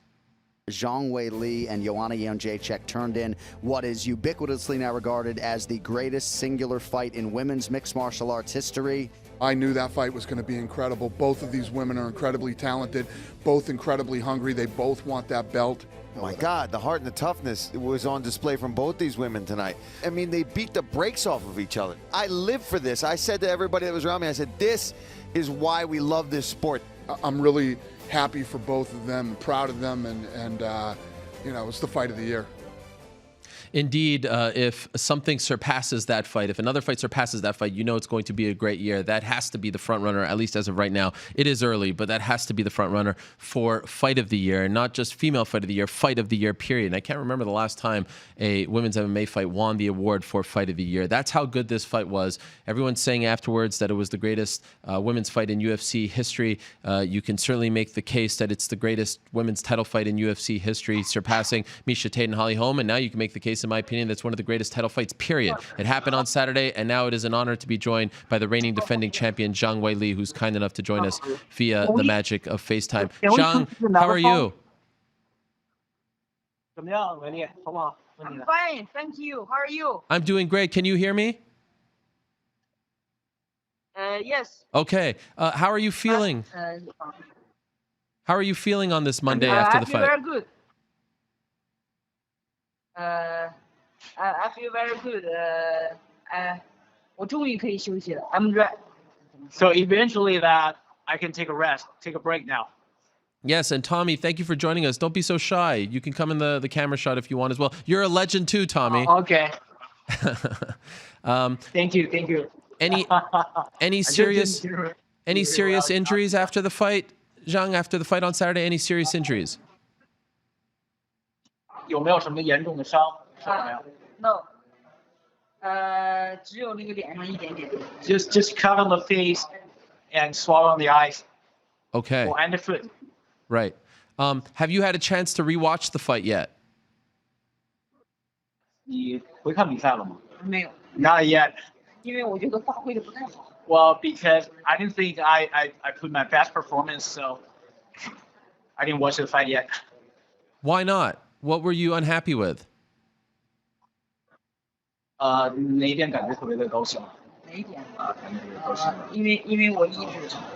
因为我在前两个回合感觉就是节奏有点跟着脚那走，然后到后边第三个的时候就开始慢慢才找回自己的节奏，然后可以赢得比赛，我也非常开心，因为脚那一直是我的假想敌，我也一直想跟他打一场，因为他非常非常厉害，所以能赢得比赛，我觉得这是一项非常让我骄傲的事情。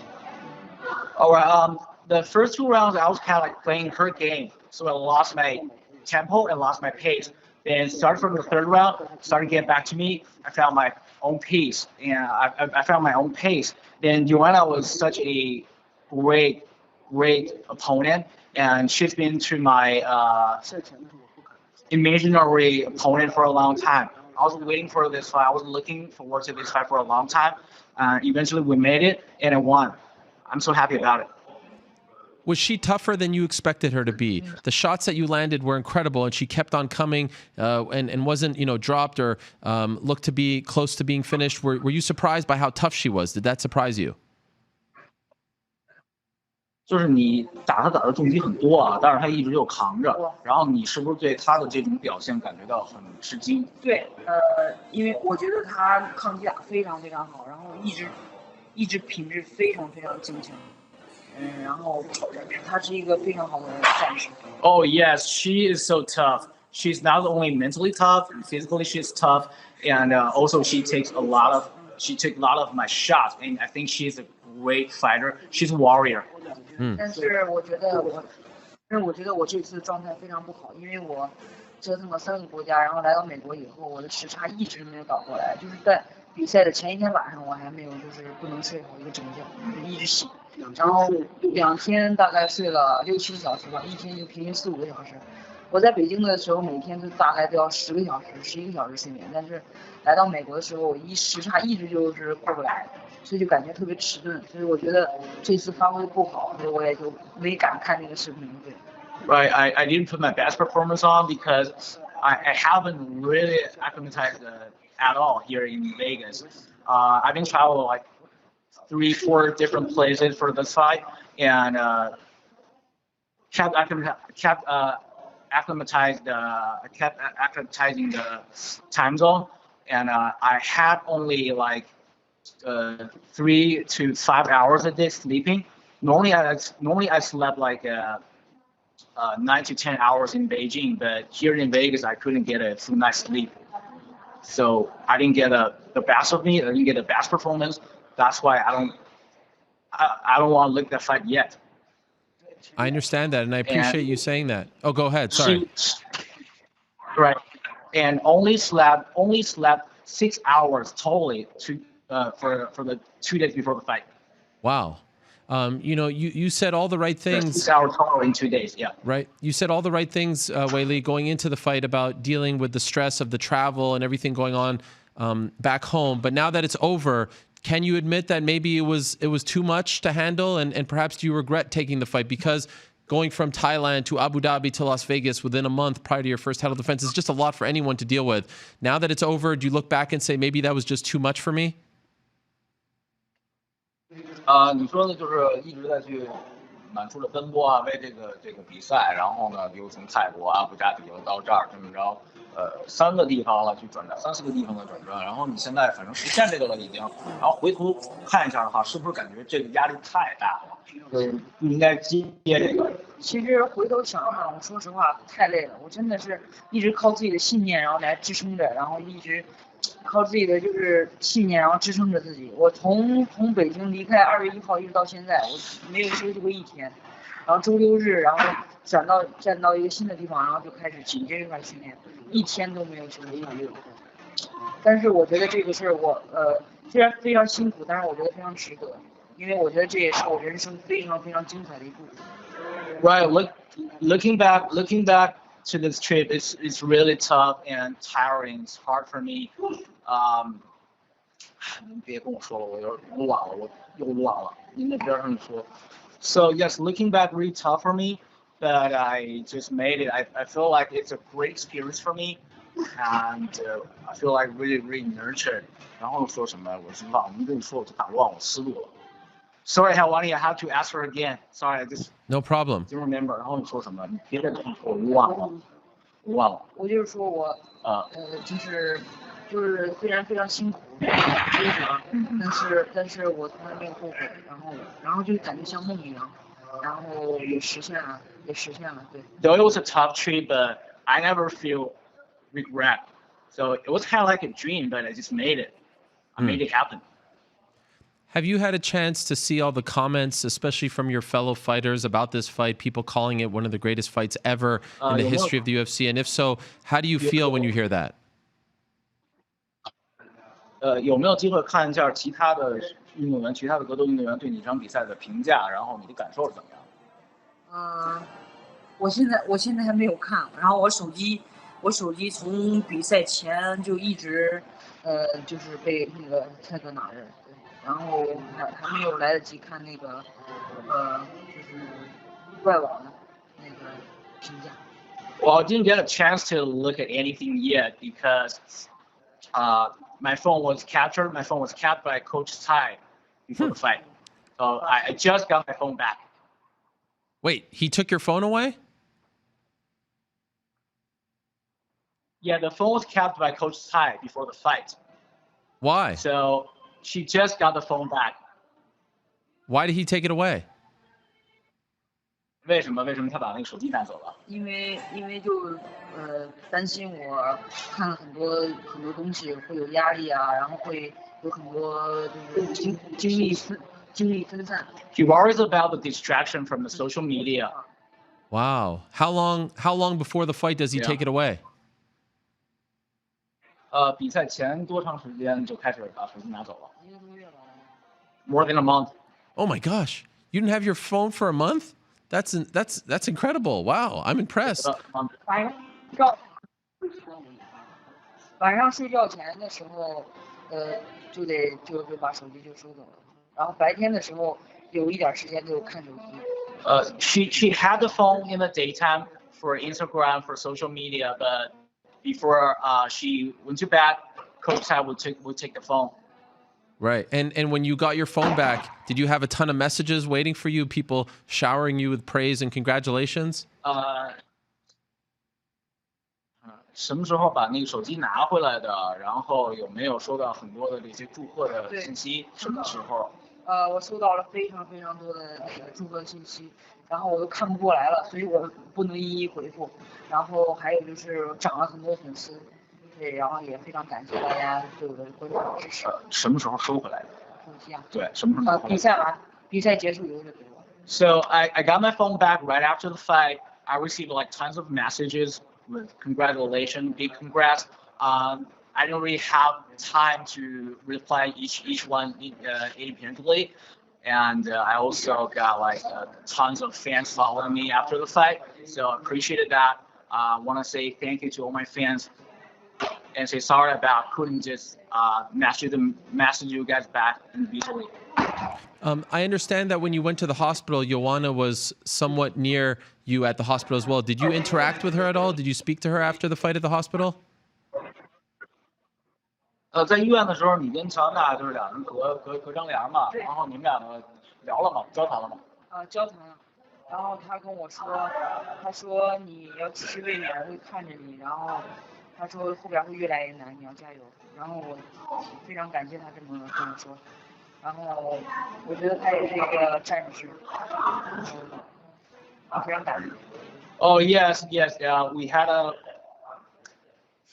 talk. We had a little talk, and Joanna encouraged me and to keep defending, and the future will be more tough. So I really appreciate that. And she's such a warrior. She's a great fighter. Even though you won the fight, because it was so great, do you suspect at some point, if you remain champion for a long time, that you will meet her again, that you will fight her again? 就是赢了这个比赛了，然后你想没想过说有一天有可能再跟他再打二战？如果有机会的话，可以。Yeah, if possible, yeah, it's possible. Okay. We have the opportunity to fight again. Would you like to do that next, or do you think that you should give an opportunity to another fighter to fight for the belt? 下一站你是想跟他二战，还是想换一个人打？我现在还没有考虑，因为我现在太久没有休息了。然后从我上次拿了冠军以后到现在，一直就没有好好的有自己的一个假期。我现在就想好好享受一下我的这个休息的时间，然后等我休息完假期以后，我再考虑跟谁打。So I did not think about it yet because since I won the title, I didn't got a vacation, I didn't got a holiday. I was just training all day long, all the time, and now I just want to relax. I want to just have a vacation. Then I can think about who comes next. That is understandable. Are you able to go home, or do you have to stay in America for a certain amount of time? How soon are you able to go back to your family in China? 你现在是要准备立刻回到中国呢，还是说要在这儿待一段时间再回国？我在这儿会待上大概1周多的时间吧，然后经纪人他可能会帮我安排一些媒体。So I'll keep staying here for about a week or so because my manager Brian Butler is gonna arrange some media for me here in the U.S. Okay, and then are you able to go back to China? 然后能够直接完事儿能直接回去吗？就是疫情的原因。对，可以直接回去。现在中国越来越好了，然后现在已经很多地方都清零了，也非常安全现在。Oh yeah, I will fly back to China straight because China is much safer now, and it's safe. Yeah. Okay. And that is great to hear. And we're showing a photo of you and your team meeting with UFC President Dana White and the UFC's General Counsel Hunter Campbell yesterday. He's in the photo as well. Could you tell us what this meeting was about and what you guys discussed? What was the end goal of the meeting? 昨天咱们去 UFC 总部，然后见了白大拿了，开了个会，能不能给大家简单的说说那个会说的是什么，关于什么内容的？会说的就是让我好好训练，然后打漂亮的比赛，然后让更多人喜欢我。Oh, Dana encouraged me to keep working hard and keep fighting hard and attract more people, more fans. Okay. Did you guys talk business or any good things that came out of it other than that encouragement? New contract, perhaps? 有没有什么其他的一些好的消息？聊没聊新的合同这些？还没有聊具体，还没有聊新的合同，主要是，说是主要是还是得你打铁还得自身硬力，还是得有一个好的状态，打好比赛，然后我觉得才能去谈好的合同，然后更多人喜欢你才能去谈好的合同。Right, not yet, because I think the key thing is I have to be strong enough so I can get a better deal on my more followers. Okay. And by the way, I know you're a big fan of. I know you're a big fan of Tom Brady, and Dana White's a big a friend of his. Tom Brady, the New England Patriots quarterback, or at least for now. Did Tom reach out to you? Did Dana call him on FaceTime or something? Did he send you some encouraging words? I'm sorry, Ariel. It's kind of choppy, so I didn't hear that fully. I asked. Repeat the question? I know she's a big fan of Tom Brady, the NFL superstar, and I know that Dana is a close friend of Tom Brady's. And I'm wondering if when they were meeting, if Tom called or sent a message to her, because I know he's a big fan as well. 哦，那个 Tom Brady 啊，你是 Tom Brady 的那个粉丝，然后那个 Tom Brady 跟大拿又是特别好的朋友。然后如果就是说 Tom Brady 联系大拿，说想跟你会个面，你乐意吗？我当然乐意了，我太开心了。Oh, definitely I will. Yeah, we'll do that. I'm happy to meet him. Okay. And last thing. I'm willing to meet him. Yes, that would be amazing. You're a bigger superstar, in my opinion, than him. Last thing, is it true you have the baseball that Tony Ferguson gave you with you over there? 魔术师给了你一个那个球。Oh, sorry. No problem. There it is. The famous baseball. That's amazing. Was that your first time meeting Tony on Friday? 周五的时候是你第一次见到那个英国。对，我平时之前一直在看他的比赛，还有他的训练的视频，然后第一次见到他，非常有魅力，我觉得。对，然后他跟哈比布，我觉得他们的比赛会非常非常精彩。我觉得他跟哈比布都是一个传奇人物、英雄一样的一个人物。Oh yes, I've been watching his training and his fight for a long time, but that was the first time I met him in person. And I think he's a great fighter, and also Habib is awesome. So I think their fight will be amazing. They're both legends. Yeah, and I have to know. Oh, go ahead. Did she say something? They're both legends. Did he give you? And both Habib and Tony Ferguson. Did he give you the ball, or did you ask for the ball? Who initiated that? 那个球是要过来的，还是他主动给你的？他主动给我的。He just gave it to me. I didn't ask. That's amazing. That must have been a great gift for you, right? A great honor to have his baseball.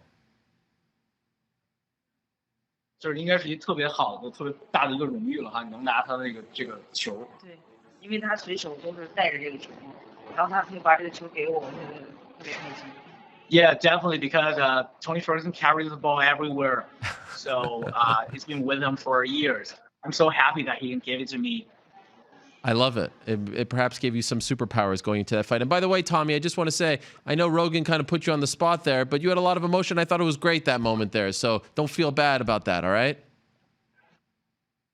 Oh, thank you. Thank you for understanding. I was just like you guys said, too emotional. Yeah, but that's okay. I know you guys are very close, and it was a great moment, and it's all very well deserved. Thank you so much, Zhang. I really appreciate it. I really appreciate you coming on. I know you're tired of talking to everyone and a little bit beat up, but it means a lot to us. Congratulations on the win. Congratulations on everything that's come your way, and I wish you guys nothing but the best in the future. 感谢你来这个访谈，然后恭喜你获得了这个胜利，然后知道你现在特别的累，然后占用你的时间，所以表示致敬。然后呢，这个希望后边越走越顺。OK，我也特别高兴可以参加黄安妮的这个采访，然后我也非常喜欢黄安妮，我学英文的时候也每天会听她的那个 meeting， So it's my pleasure to be here in the Helwani show, and also I'm a big fan of you, Helwani. And when I learn English, I listen to your show all the time. Oh, wow. That means a lot to me. That really does. Thank you so much. I really appreciate it. And I'm going to learn how to speak Mandarin, and then we're going to switch. You're going to do English, I'll do Mandarin, all right? 他现在说，是在学汉语，然后下回访谈的时候，基本上争取就是他说汉语，你说英语。Oh, cool. Okay. Cool. All right. Cool. That's awesome. Thank you so much, guys. Talk to you soon. Thank you. 谢谢. Thank you, Ariel. Yes. Thank you. 谢谢. I learned that as well on Thursday when we spoke. Great stuff there. What a lovely young woman. What a tremendous fighter. Just unbelievable heart, not just by her, but by Joanna as well. And happy to hear that no serious injuries. Obviously banged up, bruised up. You saw the hematoma, but they were both discharged late Saturday, technically Sunday morning, and just an all-time classic. Trust me, if you just watch the shows and you skip the pay-per-views, find a way on ESPN Plus to rewatch that if you're living in America, because it was really one of the all-time great fights. And I am so, like I said at the top, I am so impressed, and I left with such great admiration and awe of what they did. Really amazing. That was the best that MMA has to offer, and it was just an incredible fight. So it will go down as one of the all-time greats. I enjoyed being there. It was an honor and a privilege to cover that event in person. And, you know, before every big show, we do these weigh-in shows, right? We do these morning weigh-in shows. I've said it's one of the highlights of the week for me because there's great theater. This time, unfortunately, we had one fighter who missed weight and then eventually had to pull out of the event. We wish our best to Emily Whitmire, who, of course, weighed in 1.5 pounds over. And on Saturday, we found out that she was out of the fight. While we were waiting for Yoel Romero on Friday, Bob Bennett, the executive director of the Nevada State Athletic Commission, just kind of walked up to our set. Brett and I are there. We're doing our thing. We're kind of killing some time. Bob Bennett, who's usually up towards the scale, is, kind of busy doing his thing. He just kind of walked towards us, and we were in between a break. We were playing something. I said, Bob, do you want to join us? You're not usually in this vicinity. And he said, yes, I would like to join you. And I thought, wow, what an opportunity this is. And I know not everyone has access to ESPN Plus and maybe doesn't watch the early weigh-in shows. So I asked Corporate Jake if we can replay some of the more pertinent stuff from that conversation, took out the part about Romero, who we're waiting on, Whitmire, because it's no longer newsy. But we did ask him about open scoring and officiating, judging, the face-off between Fury and Wilder, and then him saying that they're not going to face off at the weigh-ins. A lot of great stuff here from Bob Bennett. He doesn't do a lot of interviews, so I thought it would be interesting to replay that here on the program. Take a look. Over the past few weeks, this is why it's such a treat to have you here. A lot of talk in our sport about officiating, and judging, and refereeing, and weight cutting. I mean, the Nevada Athletic Commission, in my opinion, along with California, the gold standards, right, as far as regulation is concerned. I just wanted to get your thoughts on everything that's been said this past month about judging and officiating. Do you feel like something radically needs to be changed? Do you feel like there is an issue in our sport? No, I'm in frequent contact with Andy Foster from the California Athletic Commission, and the way we assign our officials or the way we recommend them to the chairman and commissioners and assign them, all of them, they work very tirelessly. They're dedicated to the sport. They're not boxing for the most part and MMA judges. They're primarily, for the most part, MMA judges. They do training. We have training. If you go to MMAdecisions.com, you see who the top of the line judges are and who consistently perform well under pressure. Those are the judges that we bring out for the UFC fights here, just as the same process that we do for boxing. So I think that the judges that we put to work here, we select them in the best interest of the fighters. We're looking to make sure that, hey, if you don't knock them out, you don't submit them, submit your opponent, and it does go to the scorecards, but when you come to the state of Nevada, you're going to get a good decision. And one more for me before I send it over to Brett. I'm just curious, tonight in Kansas, Invicta will be holding an event, and they're utilizing open scoring. How do you feel about open scoring, which has become a hot topic in our sport as well? Yeah, we don't advocate for open scoring right now. It's something we've spoken about the last several years. I think there's a litany of challenges when you have open scoring, although just about every sport out there does have open scoring. But if all of a sudden you're one of the judges and you find out you're behind, you may try and compensate. It may take from your focus. A judge has to be paying attention every second of every minute of every round. And being a former boxing judge for 2.5 years, listen, I'm committed to my score, but I really don't want to know where everybody else is. And I don't think it's in the best interest of the fighters either, because all of a sudden you're behind, and you may fight differently and put yourself in harm's way, or the other guy may find the other fighter, male or female, excuse me, the other fighter may say, hey, I'm up on the scorecards, I'm going to dance, I'm going to stay away from my opponent. So, just quickly answering these questions, there's a number of responses that I've already written out regarding open scoring. I know there's other individuals that advocate for it and are supportive of it, but I don't think it's in the best interest of the sport or the fighter. Bob, just a couple for me. You mentioned that you get to see, Emily, she comes off the scale, and that's when your team gets to take a look at her and say, no, you can't cut any more weight. Do you ever want to be in a situation, though, where it's like you get a look at the fighter before that? Like, for instance, Yoel, he's off doing his thing with his team, but he's not under your supervision as of now, right? So like when you're aware of a guy who has had trouble making weight before, do you want to set up some type of way to monitor him, or do you think that that's just a little bit of overreach on the commission's part? I think that these fighters are professional fighters. They get paid. He's fighting for a championship fight. The UFC is very interested in him. He is a manager. He is a trainer. He knows what he's got to do to make weight. I think it's incumbent upon the fighter to make weight, and not for us to monitor him or her 45 days out, 30 days, Skype him on a scale or something like that. No, I don't think that's within us regulating the weights of the fighters. We are very confident in our cage-side physicians. We're very confident in our inspectors that are in the dressing rooms with the fighters, that have them constantly under observation before they fight. And I can tell you, probably about 4 years ago, there was a fighter that all of a sudden just nodded out in the dressing room. And some people may have thought, hey, he fell asleep or something. But we brought our doctors in right away. And we said, no, he got pulled from the card. There was another another fighter that didn't end up fighting for some other medical reasons that I don't think I'm privy to state publicly on, but that was picked up from our doctors as well as our inspectors.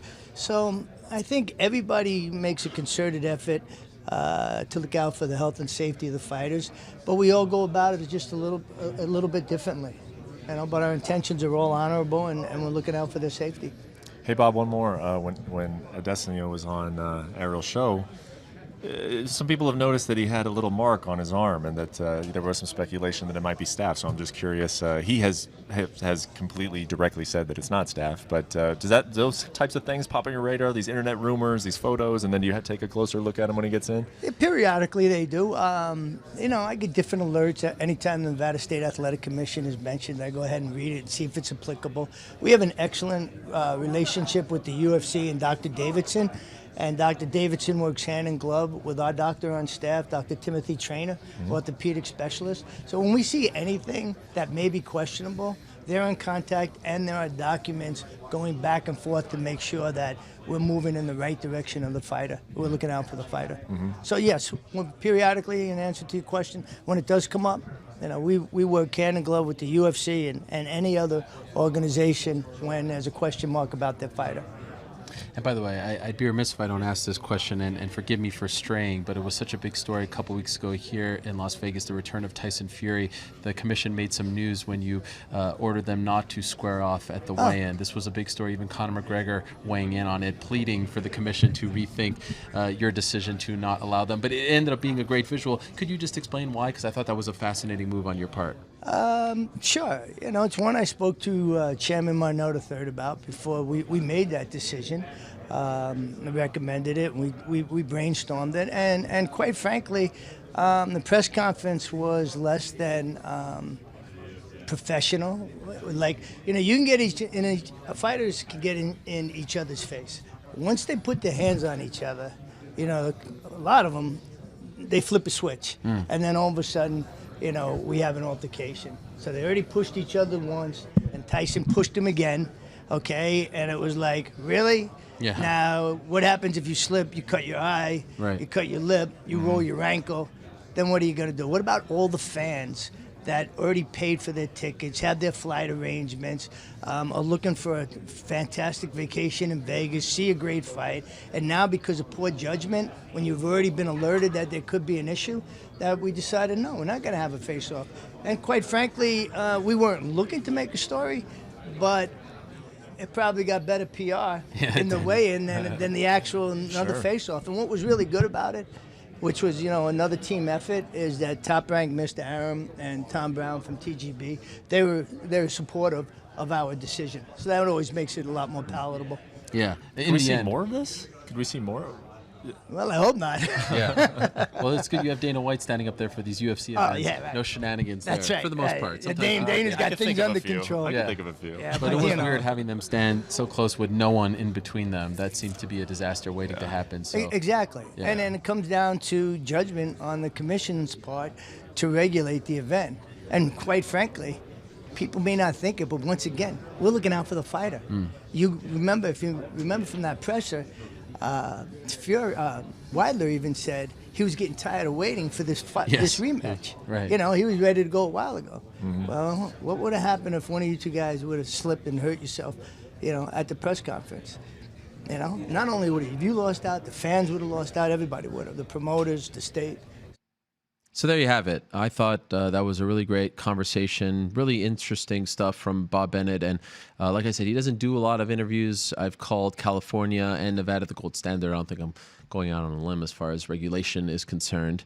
The head of the California Commission, someone I'm very fond of, Andy Foster. Bob Bennett also leads up, depending on where you rank them, the number 2 most influential, the number 1 most influential commission in the United States. So great to get his insight about a whole host of topics. And open scoring has been a big topic as of late. Kudos to the Kansas State Commission for implementing it on Friday for the Invicta show. There you see it right over there. Fascinating stuff. So they would hold the scores in back of the fighter, and it was up to the corner to inform the fighter whether or not they wanted to tell them where they were at as far as scoring is concerned. Isn't that fascinating? I mean, just an amazing twist that I didn't foresee. I just thought everyone would know about it, but you'd have people behind holding this up. And as you can see, Max Holloway was in attendance as well. He is really taking a liking to this topic, and it would be up to the corner to actually relay that information to the fighter. Really interesting stuff.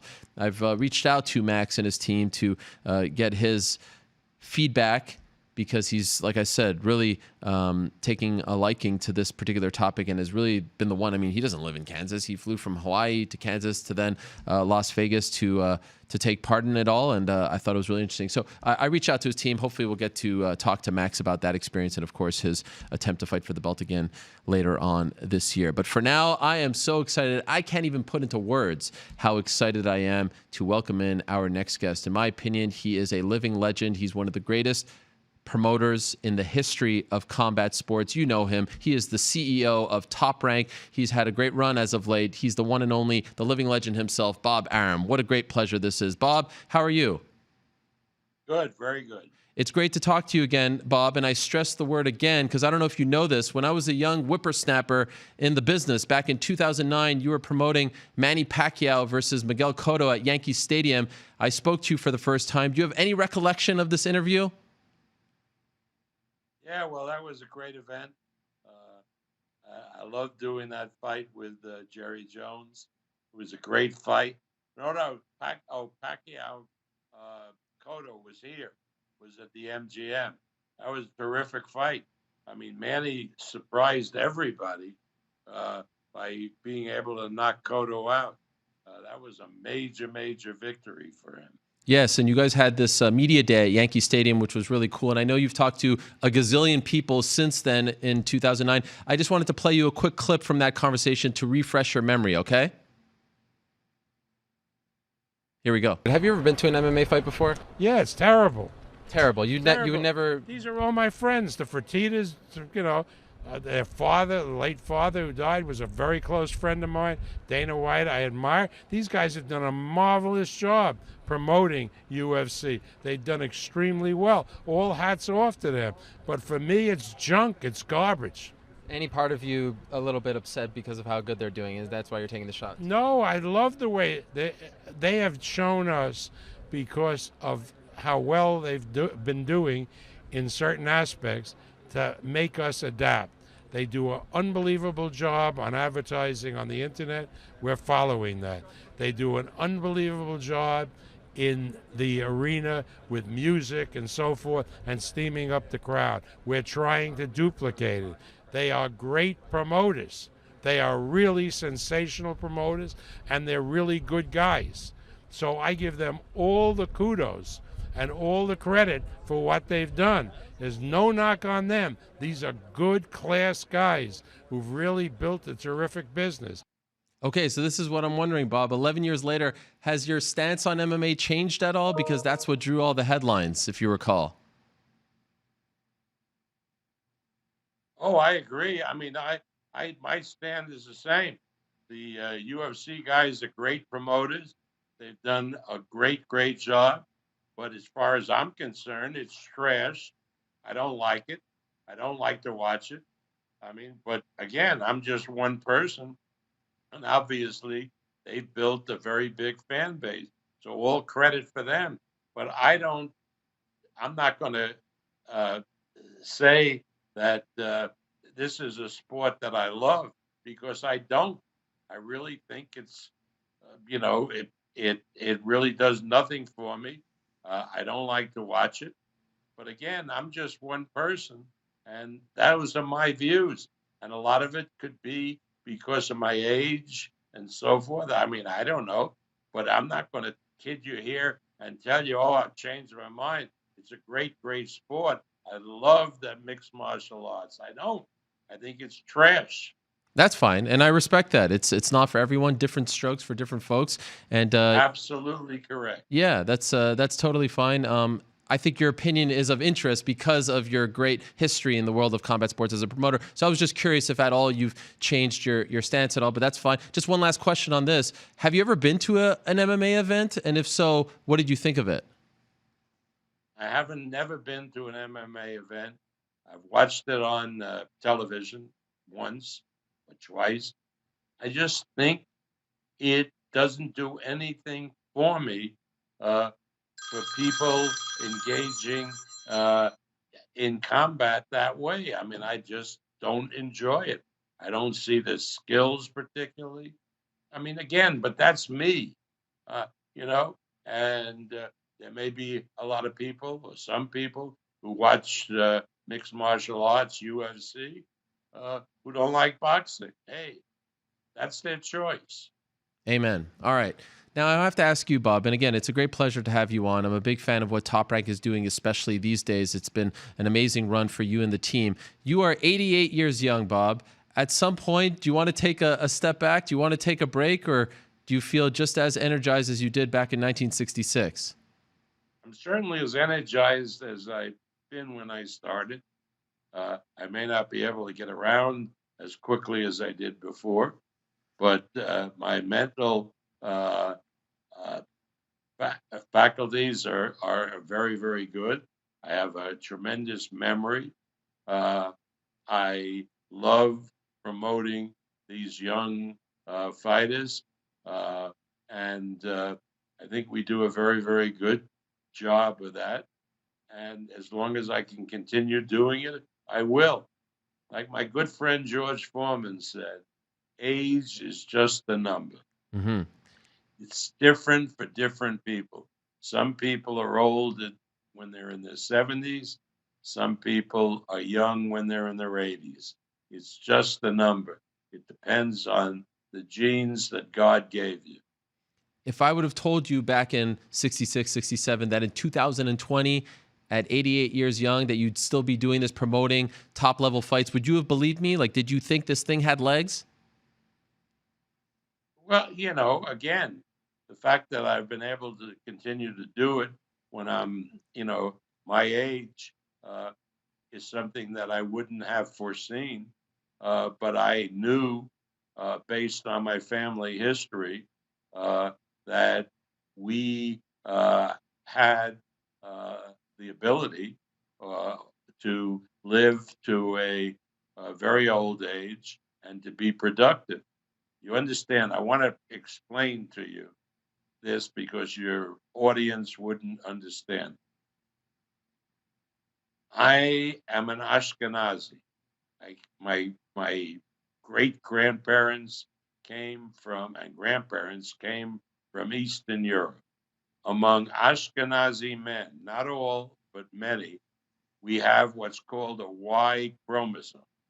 A Y chromosome means that you can abuse certain things like maybe drink too much, maybe smoke too many joints, but it's not going to affect your longevity and your ability to function uh, at an old age. I have had grand uncles who lived past 100. I had many uncles who lived into their late 90s and early hundreds, and they functioned extraordinarily well until the end. So I don't see any reason why 10 years from now, when I'll be 98, I can't do what I'm doing today. I hope so. And by the way, Bob, I don't know if you know this, but I'm a Sephardic Jew. So, we come from Well, different... Sephardic Jews don't have that No, chromosome. unfortunately.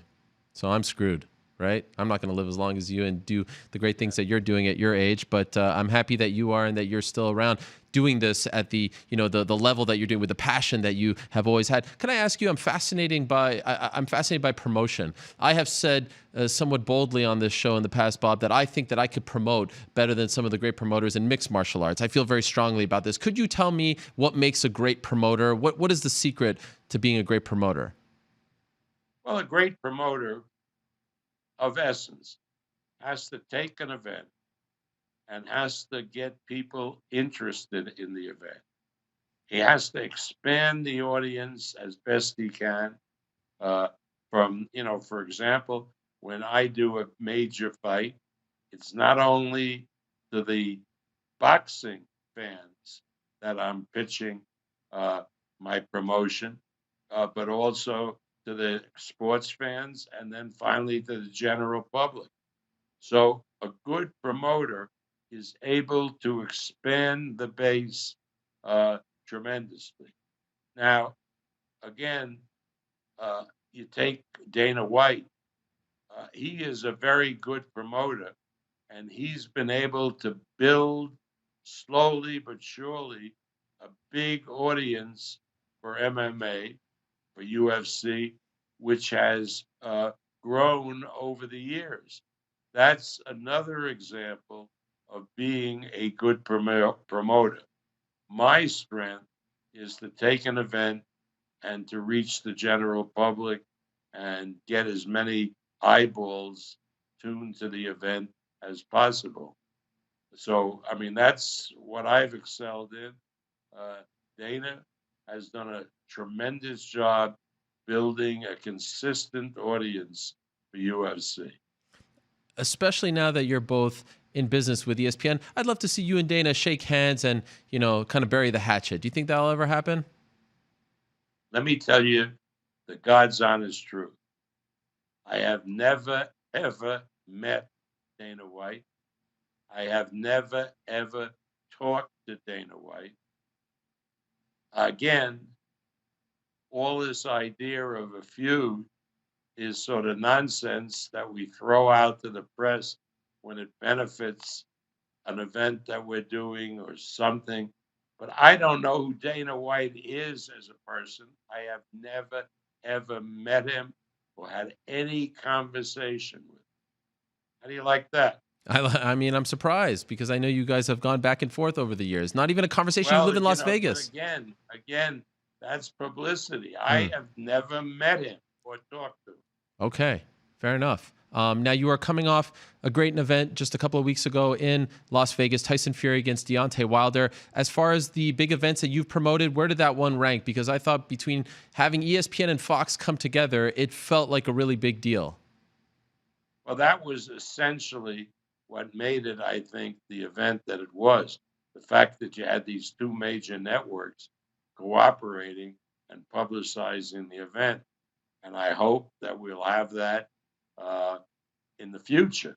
They were both great partners, and I look forward to doing it with them again. So is July 18th in fact the date? I know you told our colleague Dan Raphael a couple of weeks ago that that was what it was looking like. Is it going to be on July 18th, the trilogy between Wilder and Fury? Well, we'll be discussing that with the PBC people who promote Wilder. The contract provides for a date of July 18th as the final date for the fight to take place.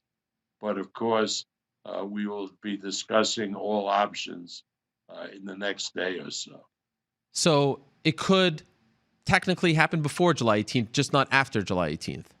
Yeah, it could. July 18th is the last date, and then there are injury provisions and that sort of thing. So again, until we talk to the other side, with whom we've had a tremendous relationship in this last fight, I can't give you definitively the date for the third fight. Ordinarily, do you like co-promoting? Do you like working with the likes of Al Heyman and other promoters, or do you prefer it when it's all in-house, it's just two top-ranked fighters going toe-to-toe?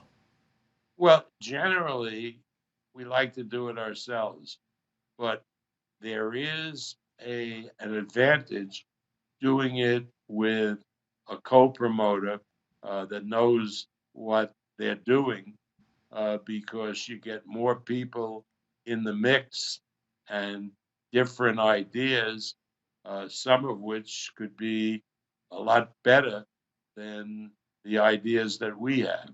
So this last event that we did with BBC is an example where two promotional companies come together to do an event, and it makes the event bigger. And so I have only big props for BBC, the way we worked together in the last event. If all goes well for Tyson, potentially down the line, we'll get that fight that we've all been clamoring for, Tyson Fury against Anthony Joshua. And if that happens, you'll likely have to... Whoa.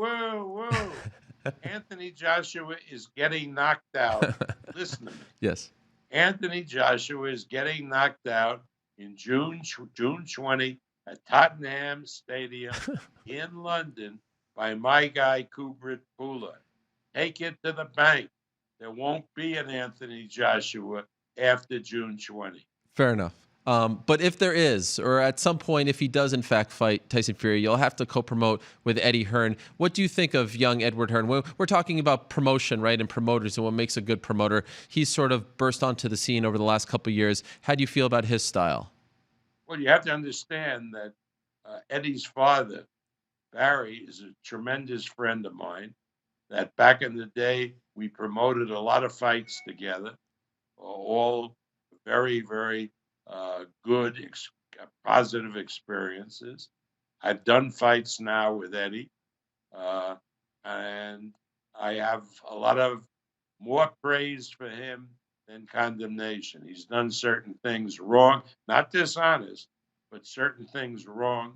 But by and large, he's become a very, very good promoter, and I would have absolutely no problem working together with him on a big heavyweight unification show. But I'm telling you, it ain't going to happen because Pulev is going to knock out Joshua. Just a few weeks ago, Bob, you said that you were open, if the right offer came about, to selling Top Rank, and this created a big stir. But I think, correct me if I'm wrong, it was just a question that was asked of you, not so much that Top Rank is for sale. Could you clarify that? Are you looking to sell Top Rank, or was it just a question? A couple of things. Okay. They asked me the question, would Top Rank be for sale? And what I said was what Kurt Kerkorian said, that everything is for sale. Give me the right price, you know. I mean, if Bloomberg came to me and gave me part of his network for Top Rank, I would make the deal in 2 seconds. But that's what I meant.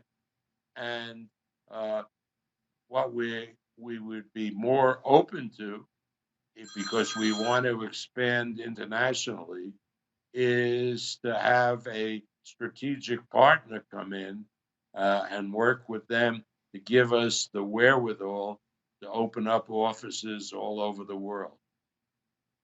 Okay. So thank you for clarifying that. I was, a lot of people were wondering what truly was meant behind that. I appreciate it. Could I ask you, Bob? I know I'm asking about a lot of fights, and we just have a couple minutes left with you. I really appreciate this. This is a lot of fun to have you back on the show, or to talk to you for the first time on the show. Favorite fight that you ever promoted, Bob? Is there one that comes to mind that just had it all? Yeah, Hagler Hearns. 3 rounds of unbelievable action. The fighters had great animosity. They never took a step back. And Marvin knocked Tommy out in the 3rd round. That was the most exciting, greatest fight that I've ever promoted, second only to the Thriller in Manila between Ali and Frazier, where they went to war for 14 rounds until Frazier couldn't see because his eyes were shut.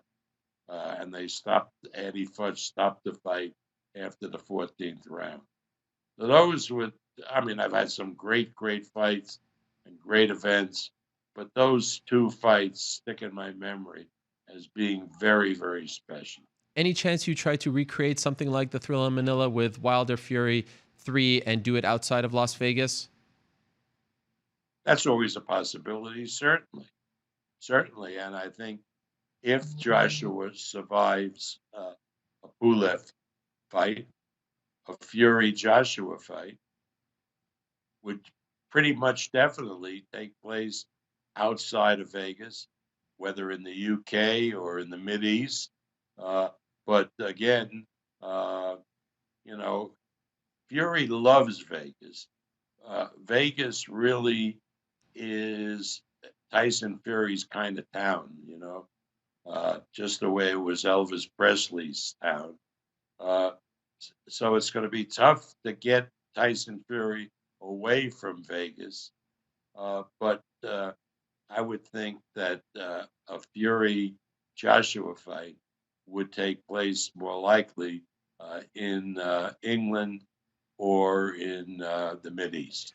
A couple months ago, you said that you were interested in doing a fight between Terrence Crawford and Conor McGregor, maybe a 2-part series, MMA and boxing, right? And I know you're no stranger to Manny Pacquiao. He has since signed with Conor McGregor's management team. I'm wondering if maybe they have come to you. I heard that there were maybe some talks of linking up with you again, Manny linking up with you and Paradigm. Any truth to this talks?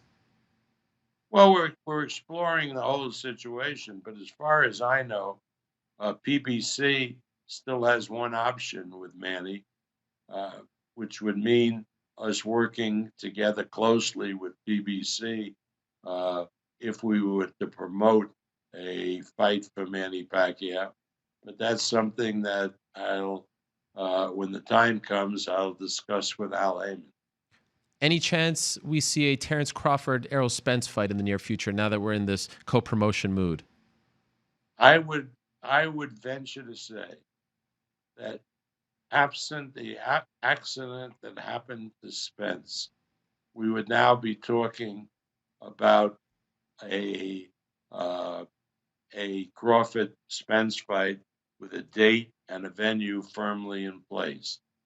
But I think that, and I saw Spence was sitting behind me in the for the Tyson Fury fight with Wilder, and I don't know if he's back in the kind of condition that he would have to be where he could fight a Crawford. I really don't know.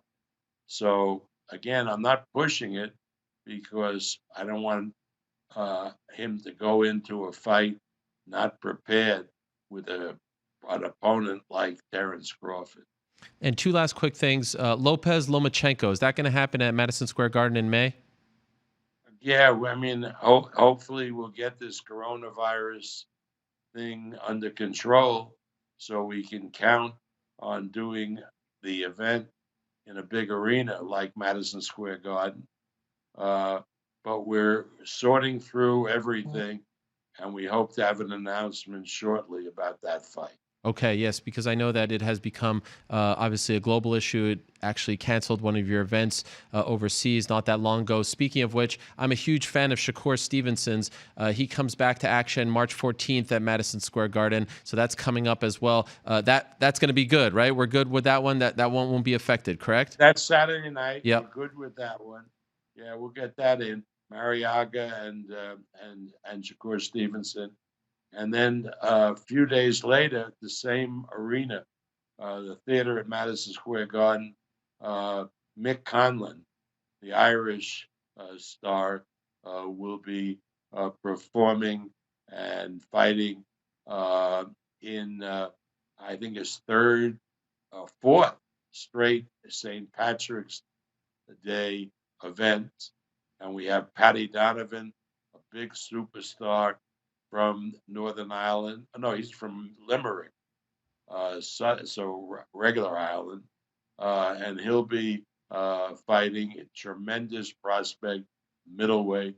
And the card is loaded with Irish kids to celebrate St. Patrick's Day. Always a great scene. It's also in the Garden Tuesday on the 17th. It's always a great scene when Mick Conlan fights at MSG, especially on St. Paddy's Day. Who could forget several years ago when Conor McGregor walked him out prior to his pro debut?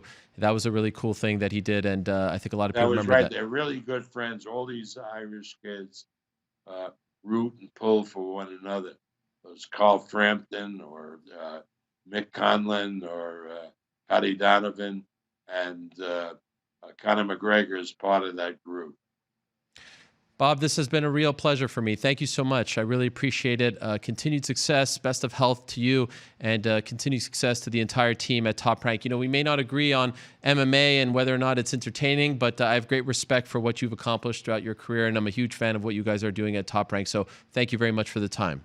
I appreciate that, but remember, what I think about MMA is just my views. I understand that, and I appreciate it very much. All the best to you, Bob. There he is, a living legend as far as the promotion world is concerned, the boxing world is concerned, the great Bob Arum. First time I speak to him since 2009. Wow, it's been a while. All right, without further ado, we end with the defending champ, the man who closed the show on Saturday. It has become a tradition. Thankfully, he comes on after his big wins, and hopefully, I don't know if he's doing it just yet. I'm going to find out in a matter of seconds. Hopefully, he's in bed. That's just part of the tradition as well, if I'm being honest. In case you missed it, here's a quick reminder of what happened Saturday night. You can lead a horse to water, but you can't force it to drink. I took his best shot. He didn't do nothing with it. I hurt his leg. I made his leg black, purple, blue, and whatever else color is on the rainbow. I did my job. It's just hard. I really wanted to dance tonight, man. I was hoping he'd bring it. There's levels to this, and people who don't understand the intricacies of the striking game don't understand. Bring the fight to me. If you want the belt, come get the belt. And so without further ado, let us say hello to the man who defended his title on Saturday, the reigning defending UFC middleweight champion. Is he in bed? Yes, he is in bed. And there's his nipple.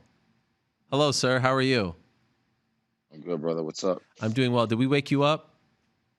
No, I mean, I know what time it is, but I think it's 3:30 on the East Coast. So we're supposed to speak to Luke Thomas at 3:30, which I assume was like in a few hours. But yeah, they called me first, and I was like, fuck, I think I double booked.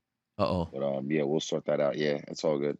All right. Well, I appreciate this, Izzy. Thank you so much, and congratulations on the victory. What a performance! I defended you at the top of the show. I don't feel the need to do it all over again here in front of you. But I want to ask you, because you have told us time and again, you've been in over 100 fights, right? 80 kickboxing matches and whatnot. Is it possible that was maybe the weirdest fight that you have ever been a part of? 100%, 100% the weirdest fight I've ever been a part of. 100%. Even for me as a fan, the most boring fight I've ever had. And I don't have boring fights. It's not my style. It's not my gig. But yeah, it wasn't boring because of me.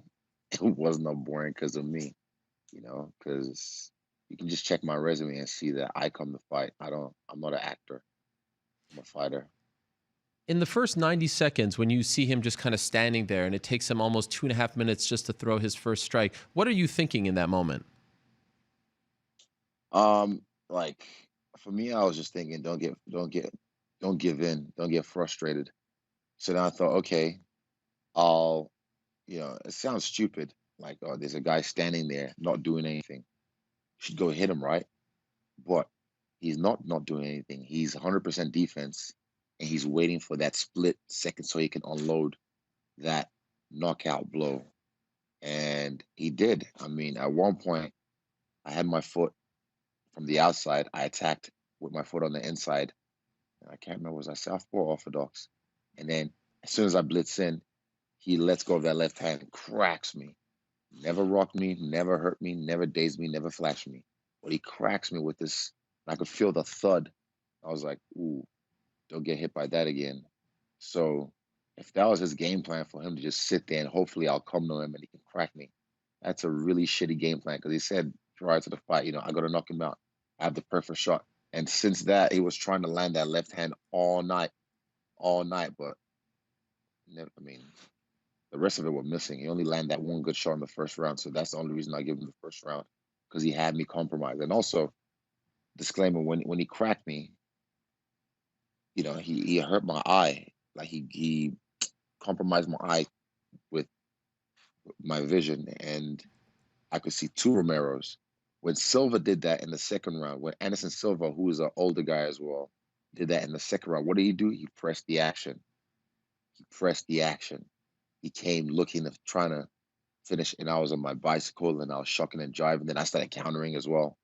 And that was after in the first round. In the first round, when Silva was pressing the action, and I rocked him. So if you visibly compromise someone or hurt someone or hurt their vision, you're not supposed to still just stand there and wait for them to come to you. I'm not stupid. After you just punch me, I'm not gonna be like, all right, let me do that again. No. So I was just waiting for like an onslaught of a barrage or something, as he's known for. But you know why he didn't do it? Because he knows if he puts all that out and even his bar goes down more than usual, like his health goes down more than usual, then he knows when I come back, I'm definitely coming after him and he'll be gassed. So he was trying to conserve his gas tank the whole night. And that's a really weird way of conserving your gas tank. When you were preparing for the fight, was there ever a thought that he would fight like that? We've never really seen him fight like that before. A little bit in the second Robert Whitaker fight, but then he picked it up later on at least. Yeah. But that, no, I would have just, that dummy that most gyms have, that Bob, yeah, I'd rather just play with that the whole camp. That would have been more accurate to get ready for this fight. What was your game plan going into the fight? The game plan is not to get sucked into his game. My game plan was to implement my game. But for me was my coach's game plan was, like I said, attack from the outside. I won't give away too much. Attack from the outside, keep turning him, but initially scramble him up here, scramble his brain. So it was bizarre. Like if you're trying to probe someone, you're trying to attack and they're not doing anything back. And it's not like I didn't just go there and stand there and do nothing. Like I was moving. That's how a fight's supposed to be, like a dance, man. So I was moving, I was probing, I was, trying to get reactions. And homeboy was just like, nah, I'll wait for you to come to me. Like, I'm gonna swing. And I know I haven't seen the fight yet because I've been busy with other shit, but I already know how I would have attacked him differently, if I can go back in time. How would you? I mean, definitely would have started with the legs earlier on because that was so easy. That was just easy pickings. And I mean, even, Dana said afterwards, because me and Dana had a talk, he requested I come see him in his room, his dressing room, and then we had a private talk away from everyone, just man to man in the bathroom, and we're on the same page. And for me, I'm not really a company man, but at the same time, I like to make sure the brass are happy. And Dana, I told him, I don't fucking pussy out. He's like, bro, I know. He's like, I bring a fucking fight.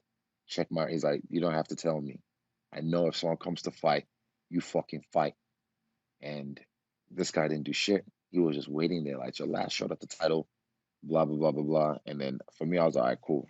As long as we're on the same page. And I said, now this next guy, he's going to bring a fight. And he's like, yep, I know. So that's what I'm pumping. That's what I'm really excited about. It sucks about this one, but it's not your fault.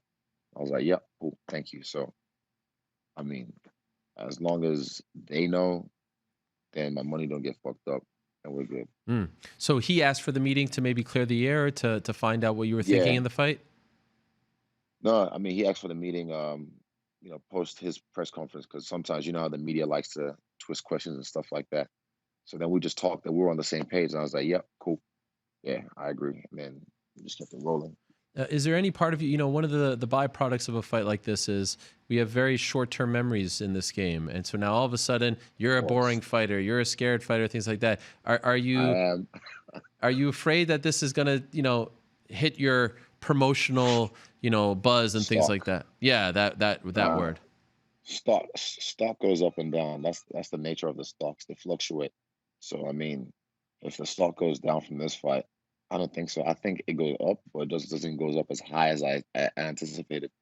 Like my plan was to fuck this dude up, was to finish this dude when he came in, when he's known for, or create a reaction. Like for me, it's even when you feint someone, they normally get a reaction. Later on, I was getting the reactions I wanted because my corner, Andre, my wrestling coach, said, make your feints more animated. But like if someone's 100% defense, even if you feint, they're just gonna be like, nah, I'm not doing shit. And it's frustrating. So I didn't after the first round, I didn't let it frustrate me. I focused on my game plan, and I had 25 minutes of focus. Like my coaches said, you need 25 minutes of focus with this guy.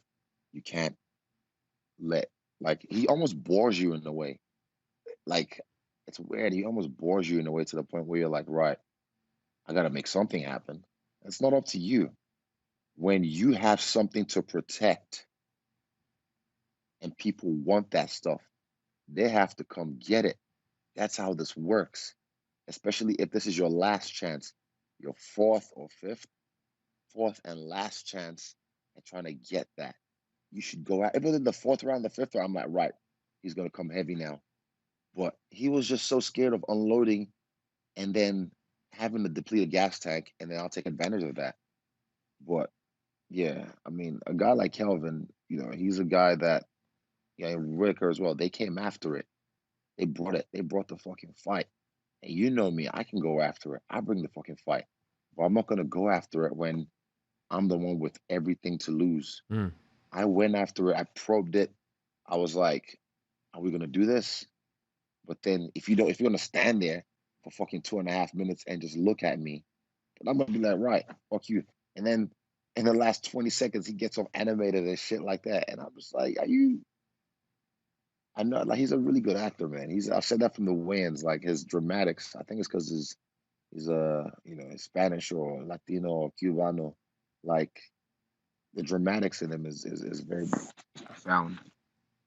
By the way, that's the second time that you bring up boring, and I just want to make clear, like in the fight itself, you're fighting a grown man who has a great resume. It's one thing for the fans to say that was a boring fight, but is it possible that you're actually bored in the fight as well, or is your guard so high that I love to fight, bro? I love to fight. This is what I've been looking forward to. Yeah, I was looking forward to like being locked in the cage with this guy, and then I have nothing to do but to focus on not getting fucked up by this guy. I love fighting. This is what I love to do. So for me, after the fight, I was frustrated. Like, you're gonna act like that, but me and him know. You can act all you want. You can try and get the crowd inside all you want, but me and him know. Me and him know who pushed that fight. Me and him know who was scoring in that fight. So I mean, he has to live with this for the rest of his life. He had one more shot at this shit. He didn't even deserve to be in there with me. He had no fucking right to be in there with me. But I gave him the shot because I thought, okay, this is the guy that everyone's fucking scared of. Everyone doesn't want to fight. Let me see what this hype is about. So I called him out. I gave him the shit after going on a 3-fight losing streak. It was a fucking gift for me. So the fact that he the fact that he approached the fight like that in your last title fucking shot is something he's going to have to live with for the rest of his life. You alluded to this. I mean, for me, sorry, go ahead. My idea was literally, I mean, you go on ESPN all week, whose face is plastered all over that? It's me. After my wake up, you saw in the embedded me sitting down, looking over the city and just reminiscing and thinking about where I was in 2015, I believe, when May Pack happened. And after the fight, I was reminiscing and just looking at the city and going, like, I was like literally 4 or 5 hours just sitting there looking at the city one day, just visualizing. And I had that like epiphany moment again that like it was my time to shine. It was kind of like New York. I was hoping, how New York kind of like was my first pay-per-view in America. Like it launched me. It wasn't a fight night. I opened the pay-per-view for DC Black Beast. This was my pay-per-view headliner. I was the one that the show was revolved around. So I was gonna show out. I was gonna risk it. My plan was to flying knee him in the face. That was one. I had 3 ways of finishing him. That was one of them. And I was waiting for him. I was probing him. I was attacking him, but he never countered back. Whenever he countered back, it was always weird in a way that he'd leave it too long. Like the weirdest rhythm of a fight. He would take a minute off and attack for 30 seconds and take another minute off and then try and attack. Like it's a weird, and we already knew this coming in. So for me, I risk it. You've seen me. You've seen my fucking resume. I'm not scared to risk. I risk it every fucking time when I get in there. I risk my life. I risk my fucking health. I risk millions and millions and millions of dollars. So I take calculated risk, but I was willing to risk it for the biscuit. I was willing to risk it just so I can really catapult myself in this market. And I feel like he didn't oblige. And it could have been his chance as well. Because definitely, I mean, he's a formidable opponent. Don't get me wrong. Like the shit he cracked me with in the first round, I knew, okay, you can't get hit by that again. But then after that, you had like another maybe 23 minutes to land that again if you actually did work. But he didn't. So, but I was ready to risk it. He wasn't. That's the bottom line. By the way, speaking of embedded, that scene there might be one of the best in the history of that series. I don't know if everyone saw it, but it was in the last episode. You're sitting in your hotel room and you're crying. I think you're listening to Nipsey Hussle. Am I correct? And you get very. Why were you crying? It's just emotions. I didn't even realize. Like I was just in my feels. And then Mitch is real good. He just opened. Mitch is my friend as well. So, but then I opened my eyes and I saw he was there. I was like, you don't even fucking know embedded. Because see, I'm not stupid. Like I could have told Mitch easily, nah, cut that bit out. Because I know, like, oh, I don't want to be the new Jordan Criming, but I don't really care. I'm not scared to be vulnerable and show strength in my vulnerability because I know what I have done throughout the years to get to this point, in my career. And that was just a moment, like after the, doing you get wrapped in the towel. I'm just laying on the bed. I've made weight easily, and now I'm just like reflecting on how far I've come to be here, how much I've been through to be here, and it's all happening exactly like I'm all over the strip this week, driving in a different Porsche every day of the week that they just gave me.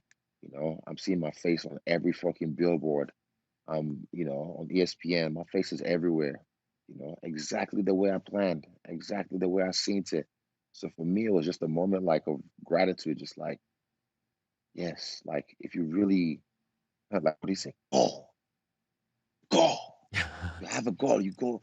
Like, you know what I mean? Like that was my moment. That was my moment of just like really soaking it in. Like, yeah, I went and I got it. So it was beautiful. It was beautiful. It was raw. It was as real as it get. I suggest if you missed it, go back and watch it, even though the fight's over. It was just an amazing moment. By the way, the walkout was amazing as well. I loved it. I loved the tone, completely different than the last one. The rose petals. Was there a significance behind it? I mean, deeper than what we saw? Yeah, I mean, I told you my cat passed away on February 10th, and that whole because I was listening to my old phone that whole day, and it was just, when you like, I haven't heard this track before, and you just listen to old music, and music has a way of evoking different emotions out of you, and it evokes some it just created this hyperbolical time chamber in my car, and I was a vessel, and I was just getting these messages of how this show's gonna look, and I'm gonna produce the show. So I was like, yes, this is how it's gonna look, and I don't know, fuck, it was just like even like a little tribute to my cat, maybe because of the way the ancient ones, my ancestors were revered cats. Like, have you seen Don't Fuck with Cats? I have not, but I've heard it's tremendous. Don't fuck with cats, Ariel. Don't do it. Someone fuck with my cat. And that really hurt me, and it's something I had to deal with. And I know people don't really care that much about animal companions or whatnot, but she was someone I was hoping would be around for the next 20 years. Like, I don't think I can ever get another cat because she was the sweetest. And yeah, but for me, that gave me the inspiration just through just being inspired by her death. Like I was just like, nah, life is short. I know for some people it's just a cat, but like, fuck, anyone can get run over any moment. Even this week, shout out to ER,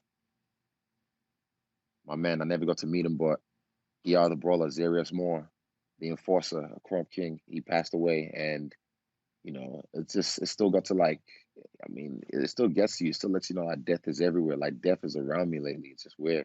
So it just makes me have to like get all my ducks in a row. Makes me have to just like go after things in life that I'm like, why am I fucking still doing this? I don't have to. I've got the money for it. Go get it. You know, like little things. Even just people I haven't talked to in a while that I really wanted to reach out to. I hit them up now and say, hey, I haven't seen you in a while, just because life is short, man. It really is. Two last things for you, Izzy. I really appreciate this. What do you think of the left side of his face? I heard you allude to this, and it's something talked about online. But what as a fighter, what do you think is going on there with his eye? And you said that you saw like his energy was different on the left side, so you were going to attack the right side. What do you think is going on? I know you're not trying to play doctor here, but you've felt him now. What's going on there? Not just his face, his body. I don't know. There's something on the left side of his body. He moves. Don't get me wrong. He's a specimen. Blah blah blah blah blah. The way you media portray him, but he's not made of steel. I guarantee you that.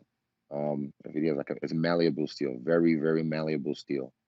It's just his left side of his body. Something's up there. Something's seized up there, or I don't know if it's his neck. But his eye definitely gives it away. His left eye definitely gives it away, and. Yeah, I mean, even his coaches after the fight, his people after the fight, the way he conducted himself, I'm just like, I mean, don't get me wrong, I never said he wasn't a formidable opponent, but I was never really a fan of his style anyway. And I was never really a fan of him as an athlete anyway, because his style doesn't really relate to me. But yeah, he was a dominant fighter at certain points, but the way he conducted himself in this last fight, between me and him, we both know, look at me, boy, you know, like, I lost respect for him after that. Okay. And finally, we look ahead. Paulo Costa was in attendance, but then I think he got escorted out because he tried to jump over the railing, him and Walid Ismail. He was supposed to be on the show today. He canceled at the last minute, unfortunately. I wanted to ask him about that. But what did you make of what he did afterwards and his words as well, calling the performance shameful? I mean, he knows who the champion is. He has to, like, stir a narrative or something like that. But that fight's going to be easy. That's going to be a finish. I'll finish that fucker. Like, he's already in his feelings. He's already in it. Like, you know when there's a bull and there's a matador, like, you just poke at it and get the ultimate reaction? That's exactly that. He's a guy that I don't have to poke that much. I don't have to prod. But I'm going to have fun with the press conference on this one. I'm going to have fun with the lead up. I'm going to have fun with poking the bear. I'm going to have fun slaying the bear. Ideal world, when does it happen? They're talking July, but we'll see. I don't care. Like, July sounds good to me. I got time, Ariel. I got time. Okay, so you're in no rush. In other words, like Perth is a little crazy, right? Perth? No, that's Alex's show. That's his time to shine. That's my brother's time to shine. I mean, yeah, like last time in Auckland, that was Dan's time to shine. This time it's Alex's time to shine. I'm not one of these guys who likes to hog the spotlight. Okay. It's my boys. It's their turn. So summertime is more like July, August timeframe is more likely than earlier. Likely, yeah. I mean, there's enough to go around. There's enough to go around. You know me. I'm already walking around. I'm healed up. Like, my face isn't really scarred or nothing like that. Oh wait, I might be the first fighter to leave away without being. Oh no, there's a little. Never mind. See that? I thought I was the first one to leave unscathed. Oh no, I got a boo boo. Mwah. You're all good. You're all good. And again, congrats. There's a lot at stake. You did what you had to do. I thought the analogy of someone, coming to take what is yours, you're defending the land, is the perfect one. It's incumbent upon him to take what is yours. That's what I said at the top of the show, and I agree with that statement. And remember, even after the first round, after that punch landed, and he could see I was compromised, you go after it. You go after it. Well, he didn't. He waited there for me to come back and make the same mistake. Are you dumb? Because I'm not. I'm not.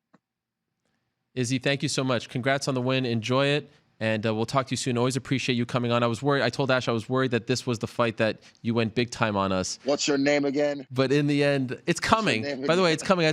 I'm seeing hints of you being like, oh, I want to live on a farm. I'm tired of the media. When? It's coming. Mark my words, it's coming. But not yet. It is, but on my terms, on my terms, on my terms. Fair Even enough. on the farm, they got Wi-Fi. I got Wi-Fi on the farm. I can still hit you up. Don't worry, bro. We'll see. And I one thing is because you'll ask the tough questions. Even there'll be a time when I do something stupid and you have to ask the tough questions. But as long as you give me a fair shake, as long as you're not a clickbait, then you'll always be in my good books. And I hope it goes the other way. But yeah, you know, because you're a journalist, you have a job to do. I understand. So you ask the tough questions. That's cool. As long as I get a fair shake, then we're cool. Amen.